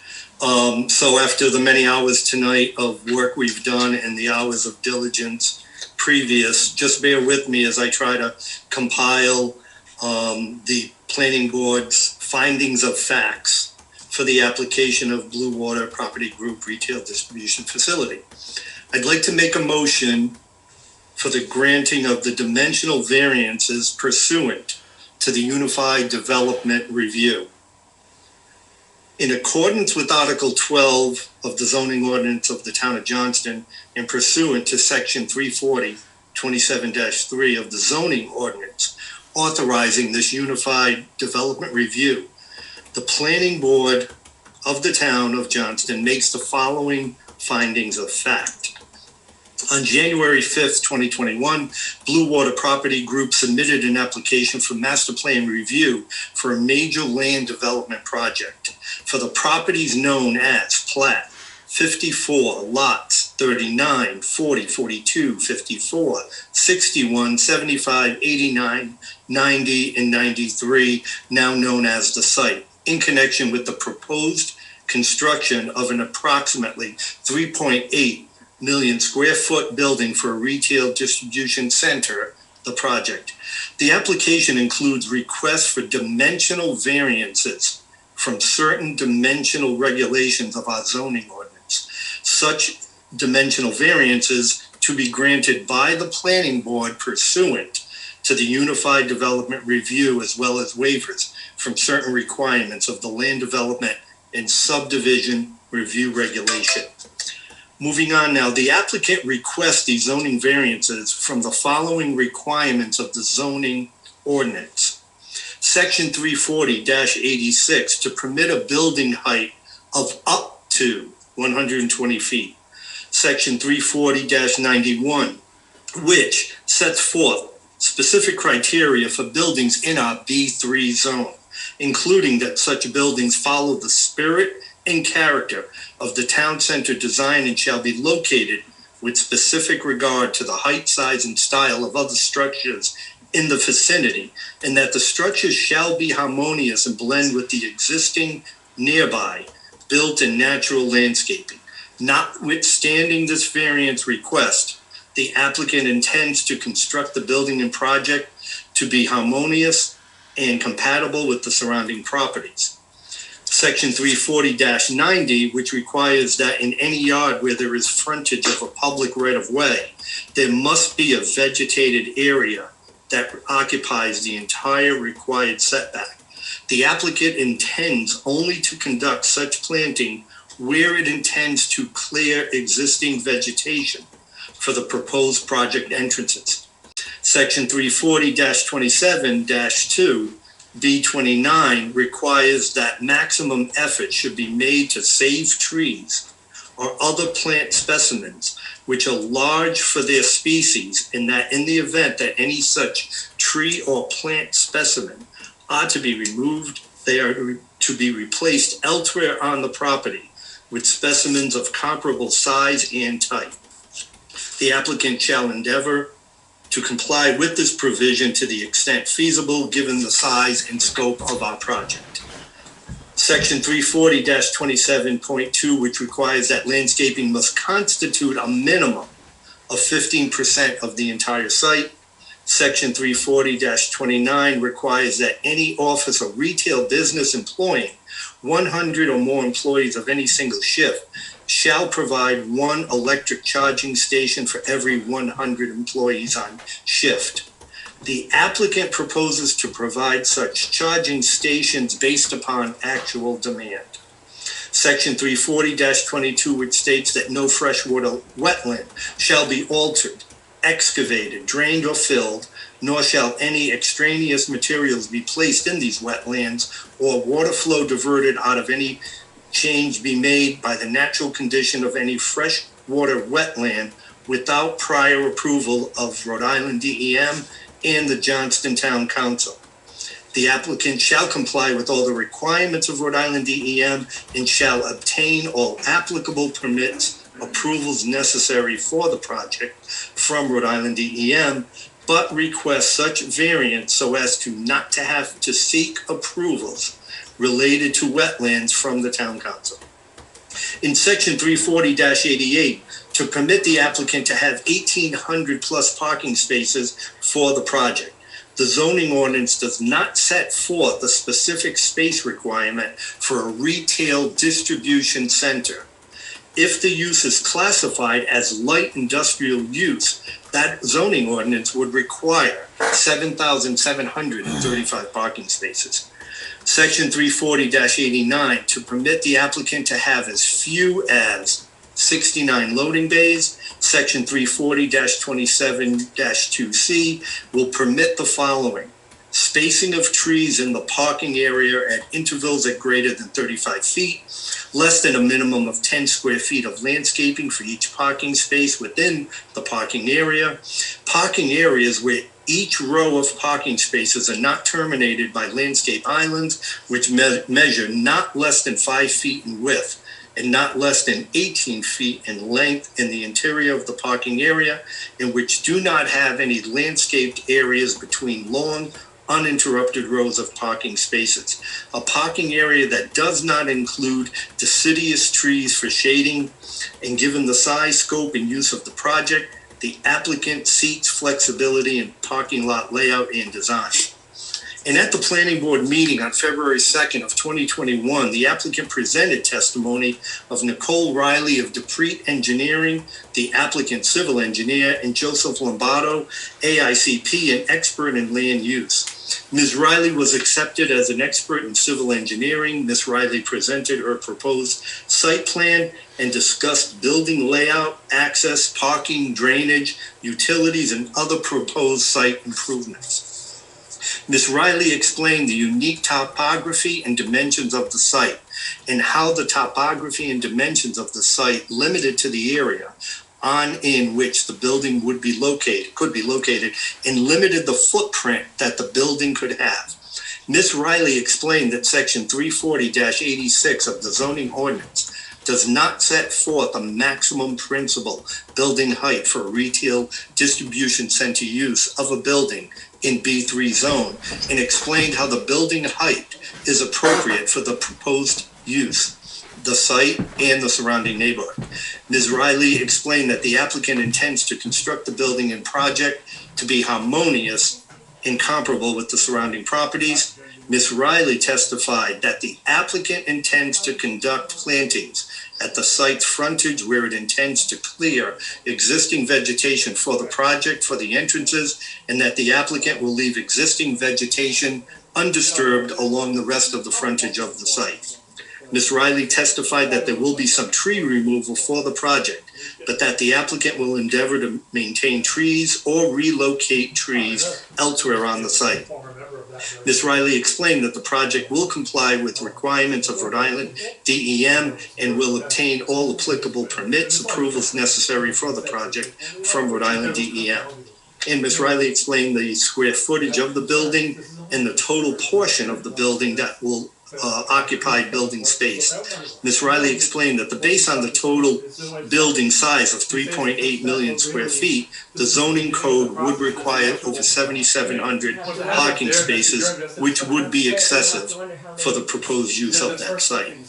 Ms. Riley also testified that the use of the site will be for a retail distribution center, which will have a standard schedule of employee traffic and will not be subject to fluctuating visitor or customers.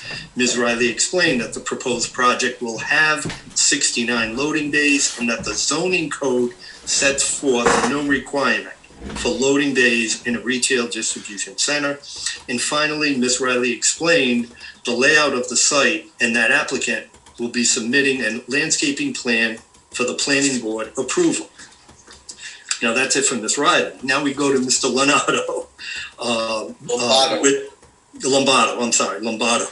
Mr. Lombardo, an AICP president of JDL Enterprises, was accepted as an expert in land use planning by us. Mr. Lombardo testified that the proposed use is permitted by right in the B3 interchange business zoning district. Mr. Lombardo testified that the proposed use is the type of use contemplated by the town in designating the property in this B3 interchange zoning district. Mr. Lombardo testified that the requested dimensional variances are necessary to accommodate this unique large-scale project. Mr. Lombardo testified that the proposed project is consistent with the Johnston Comprehensive Plan. Mr. Lombardo testified that the proposed project is consistent with the future land use map of the Johnston Comprehensive Plan. Mr. Lombardo testified that the proposed project is consistent with the goals and policies of the Johnston zoning ordinance. And Mr. Lombardo testified that the proposed use is consistent with the Johnston Comprehensive Plan. Mr. Lombardo testified that the hardship from which the applicant seeks release is due to the unique characteristics of the subject land. Mr. Lombardo testified that the hardship does not result from any prior action of the applicant or result from the desire of the applicant to realize greater financial gain. Mr. Lombardo testified that the granting of the requested dimensional variances would not alter the general character of the surrounding area. Mr. Lombardo testified that the relief requested is the least relief necessary to relieve the applicant of the aforementioned hardship. Mr. Lombardo testified that the hardship that would be suffered by the applicant is requested in these dimensional variances, if these dimensional variances were not granted, would amount to more than a mere inconvenience. And with that, we have some added testimony from Mr. Lombardo. In the review performance criteria in the zoning ordinance for the industrial, commercial, and office development, including but not limited to noise, traffic, generation, air pollution, sewer and solid waste, hazardous waste materials, water quality impacts, odors, stormwater management, soil erosion and sediment control, site design, landscaping, exterior lighting, related criteria, and revised regulatory text as necessary and appropriate, and encourage selective economic development growth initiatives and diversification of those economic activities that will promote employment and business growth opportunities and that are comparable with surrounding land uses, require current zoning designation and establish change zoning districts at Interstate 295 intersections to promote appropriate development in accordance with this plan. And finally, consider allowing selected office uses by right in office buildings and or mixed office employment development by special use permit in all non-residential zones, such as business, office, and industrial zones, and modify requirements accordingly. So we would like to adopt Mr. Lombardo's report verbatim and further support the findings of the Unified Development Review. And with this, the Planning Board would like to advise the Town Council that the proposed revision to the zoning ordinance as submitted should be approved. And based on the testimony provided in the Planning Board's review of the subject application, the Planning Board finds that the applicant has satisfied each of the requirements for approval of variances under section 340-79 of the zoning ordinance and pursuant to section 340-27-3 of the zoning ordinance authorizing unified development review by the Planning Board. Mr. Della, we're making the variances, correct? We're approving. Correct. It's not going to be an advisory opinion. No, so that section on advisory opinion should be stricken from the record. From the motion. Yeah. Okay, so Joe, just to clarify, we're approving the variances, not advising the town council. Correct. Yes, Okay, his motion is to, under the Unified Development and Review, to grant the dimensional variances, and he laid out, findings of facts, which the board will, adopt in a separate vote. Okay. So the two motions, first motion is to, grant the dimensional variances under Unified Review. Unified Development Review, and then a second motion to adopt the findings of fact that Mr. Lembo just put on the record. And may I clarify one point? I think, Mr. Lembo, you said February 2nd meeting when this was originally scheduled, not February 16th meeting? At the planning board meeting. Oh, right, because I have information here that carried from February 2, but it should be struck to be February 16. Correct. All right, so with all of that said. And Mr. Chairman, yes. John Bolton, if I may, I would suggest that the motion and vote on the findings of fact occur first before the motion and vote on the actual approval of the request. So it's appropriate for a motion to adopt the findings of facts that Mr. Lembo just read into the record. Okay, we need a motion that the finding of facts that Mr. Lembo just read into the record. I need a motion for that first. That's Mr. Lembo made that motion. You need a second. And all right, no discussion on this at all? I'll second that, John. Okay, thank you. All in favor? Aye. Okay, let's see, Peggy Passarelli, Aye. Christine Cunene, Aye. Gina Sabatoni, Aye. George Lazareski, Aye. Nicole Pope, Aye. Vice Chairperson Joseph Lembo, Aye. and the chair votes aye. Now on to our second motion. And Mr. Lembo, that's just a motion to grant the variances sought in the application this evening under the Unified Development Review Act, based on the findings of fact that the board just adopted. Correct. So then that would be my, based on the testimony provided this evening, I make a motion for the granting of the dimensional variances pursuant to the Unified Development Review. Second motion. George Lazareski seconds. All in favor? Aye. Aye. All opposed? Christine Cunene, Aye. Gina Sabatoni, Aye. George Lazareski, Aye. Nicole Pope, Aye. Secretary Peggy Passarelli, Aye. Vice Chairperson Joseph Lembo, Aye. and the chair votes aye.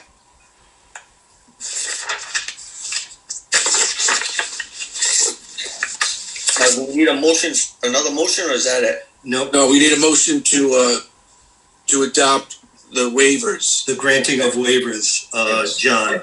So separate findings of fact for those two. Correct, right. So what I'd like to do is the same thing, establish the findings of fact for the applicant Bluewater Property Group, the granting of waivers, and then the motion for the approval from our planning board. So in accordance with Section 5, Article C of the Johnston Land Development and Subdivision Review Regulations, the planning board of the town of Johnston makes the following findings of fact.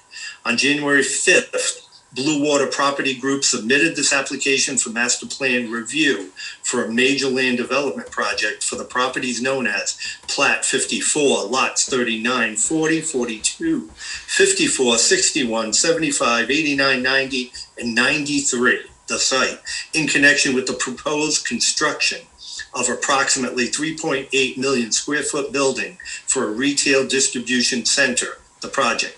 The application included requests. Oh, wait, the building's 823,000 square feet. It's 3.8 million. 3.8 million square foot. Do you want me The to site, right? Yeah, approximately. The ground floor is 800 and something thousand. Yeah, because you said the site, the building site. Yeah. I'm sorry. Am I right, Tom, or? You're right. The ground floor is 825,000 square feet, more or less. The total building is just shy of 3.9 million. Okay. Yeah. Acres, more or less. Okay, go ahead. Right, no, that's why I'm using that 3.8 Okay. square foot My building. The application included requests for dimensional variances from regulations of the zoning ordinance pursuant to the Unified Development Review, as well as waivers from certain requirements of the Land Development and Subdivision Review regulations. The applicant requests waivers from the following provisions of the Johnston Land Development and Subdivision Review regulations. Section 3, Article F, 10A of the subdivision regulations, which requires preservation of trees existing on the property and prohibits the removal of trees with the diameter of 8 inches or more to permit the removal of some of the said trees. Section 3, Article A, 2 of the subdivision regulations state that no construction activities may be proposed within any wetland or wetland buffer area to permit some activity in a wetland or wetland buffer area. And item 3 of the Major Land Development Master Plan checklist requiring a Class 1I survey. At the Planning Board meeting on February 16, 2021, the applicant presented testimony of Nicole Riley of Dupree Engineering and Joseph Lombardo, AICP, an expert in land use. Ms. Riley of Dupree Engineering was accepted as an expert in civil engineering.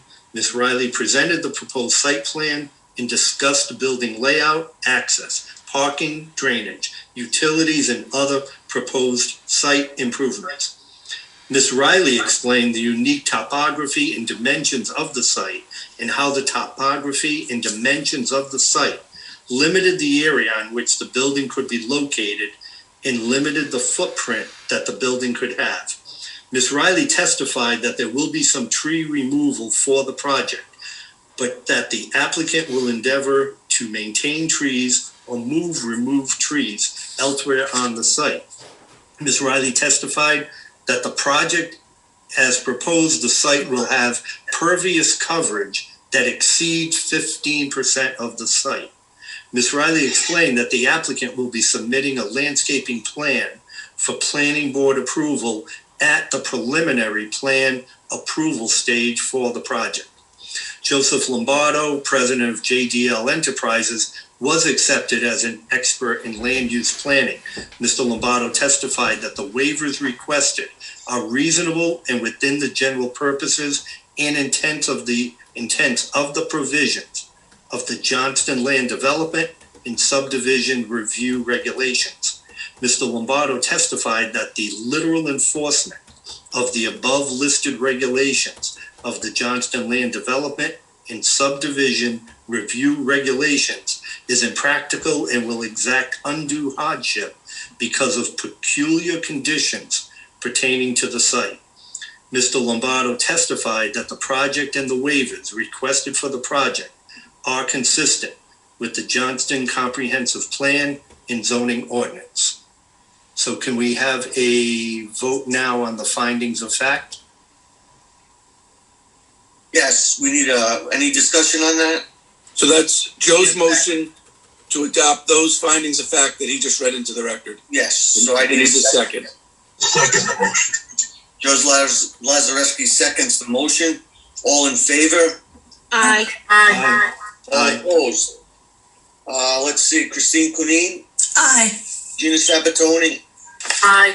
Judge Lazareski? Aye. George? Aye. Aye. Thank you, George. Nicole Pope? Aye. Secretary Peggy Passarelli? Aye. Vice Chairman Joseph Lembo? Aye. And the chair votes aye. So now, Mr. Chairman, for the motion for the granting of the waivers, based on the testimony provided and the planning board's review of the subject application, The planning board finds that the applicant has satisfied each of the requirements for approval of waivers under Section V, Article C of the Johnston Land Development and Subdivision Review Regulations. And more specifically, the planning board finds such requested waivers are reasonable and within the general purposes and intents of the provisions of the Johnston Land Development and Subdivision Review Regulation.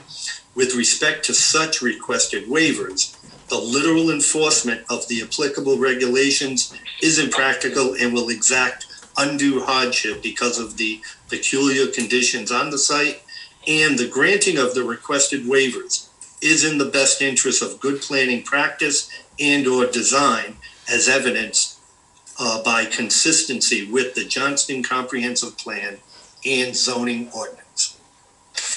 Do I hear any discussion? Not hearing any. Do I have a second? I'll second that. Nicole Pope seconds. All in favor? Aye. Aye. Aye. All opposed? Not hearing any. Christine Cunin. Aye. Gina Sabatoni. Aye. George Lazareski. Aye. Nicole Pope. Aye. Secretary Passarelli. Aye. Vice Chairman Joseph Lembo. Aye. And the chair votes aye. And that should do it, correct? No, we have one more now. Master plan. Yes, because now That's right. we have findings of fact that I'd like to present in a motion, and then I will go to the final motion for the master plan. Oh, hold on. So go home. Give me 2 seconds. Nicole. I muted her for now. Okay, go ahead. So we have adopted the findings of fact for the waivers. We've passed the waivers. There should be just one last Plan. motion to adopt the master plan. Yeah. Oh, okay, all right, so all is one motion. Okay, so I'd like to make a motion for master plan approval in accordance with Section V, Article C-2 of the Johnston Land Development and Subdivision Review Regulations. The Planning Board of the Town of Johnston makes the following findings of fact. On January 5th, 2021, Bluewater Property Group submitted an application for master plan review for a major land development project for the properties known as Plat 54, lots 39, 40, 42, 54, 61, 75, 89, 90, and 93, known as the site, in connection with the proposed construction of an approximately 3.8 million square foot building for a retail distribution center on the site, known as the project. The application included requests for dimensional variances from dimensional regulations of the zoning ordinance pursuant to Unified Development Review, as well as waivers from certain requirements of the Land Development and Subdivision Review Regulations. At the Planning Board meeting on February 16th, 2021, the applicant presented testimony of Nicole Riley of Dupree Engineering and Joseph Lombardo, AICP, an expert in land use planning. Nicole Riley of Dupree Engineering was accepted as an expert in civil engineering. Ms. Riley presented the proposed site plan and discussed building layout, access, parking, drainage, utilities, and other proposed site improvements. Mr. Lombardo was accepted as an expert in land use planning and testified as to the suitability of the project for the site. Mr. Lombardo further testified as to the compatibility of the project with the Johnston Comprehensive Plan and the project's compliance with the goals and purposes set forth in the Johnston zoning ordinance. Based on the testimony provided in the Planning Board's review of the application, the Planning Board finds that the project is consistent with the general purposes set forth in Article 1 of the Johnston Land Development and Subdivision Review Regulations. Based on the testimony provided and the Planning Board's review of the application, the Planning Board finds that the proposed site improvements are compatible with the surrounding area and are consistent with the Johnston Comprehensive Community Plan. Based on the testimony provided and the planning board's review of the application, the planning board finds that the proposed site improvements, other than those items for which the project has been granted dimensional variances pursuant to the Unified Development Review, are in compliance with the standards and provisions of the Johnston zoning ordinance. Based on the testimony provided in the planning board's review of the application, the planning board finds that there will be no significant environmental impacts resulting from the project. Based on the testimony provided in the planning board's review of the application, the planning board finds that the development of the site as proposed will not result in the creation of individual lots with such physical constraints as to development that the building on those lots would be impractical. Based on the testimony provided and the planning board's review of the application, the planning board finds that the proposed project shall have adequate and permanent physical access to a public street. And based on the testimony provided and the planning board's review of the application, the planning board finds that the applicant has satisfied each of the requirements for master plan approval of the project. Okay, I need a second for the master plan approval. I'll second that. Peggy Passarelli seconds it. All in favor? Aye. Aye. All opposed? Not hearing any. Christine Cunin? Aye. Gina Sabatoni? George Lazareski? George, Aye. Nicole Pope? Aye. Secretary Passarelli? Aye. Vice Chairperson Lembo? Aye. And the chair votes aye. Mr. Bolton? Thank you very much. Again, thank you for your time and patience, and we look forward to moving forward in this process with you. Thank you. Thank you, John, hold on, John. Yeah. Did we do a findings of fact for the master plan? Well, I think he did the findings of fact in the approval in one motion, which I defer to you, Joe, but I think that's okay. Okay. Yeah, the findings of fact were recited on the record. Mm-hmm. So did we, why don't we just do two motions though? Okay, all right. Let's So adopt the findings of fact. That's motion was made by Mr. Lembo, seconded by Mrs. Passarelli. Mm-hmm. Can you call for a vote on that, Chairman? Okay. Yeah, I need a, all in favor of findings of fact? Aye. Aye. Aye. Aye. Opposed? Not hearing any. Christine Cunin? Aye. Gina Sabatoni? Aye. George Lazareski? Aye. Nicole Pope? Aye. Secretary Passarelli? Aye. Chairman Lembo? Vice Chairman Lembo? Aye. And the chair votes aye. Hey, And John, just a can I motion. just make one comment? I think this is a great project for the town, but I do hope the applicant listens to all of our residents and what their concerns are, because I do think it is a huge project and it is going to have an impact on our residents. So I do hope, it's early. I know we don't have a lot of the plans and the traffic studies, but please keep our residents in your mind and make sure you do right by them. Thank you. Thank you, Chris. John, let's just do one last motion to adopt the master plan. Right, so if I may make that motion to adopt the master plan approval based on the testimony provided and the planning board's review of the application, the planning board finds that the applicant has satisfied each of the requirements for the master plan approval of the project. Do I hear a second? I'll second the motion.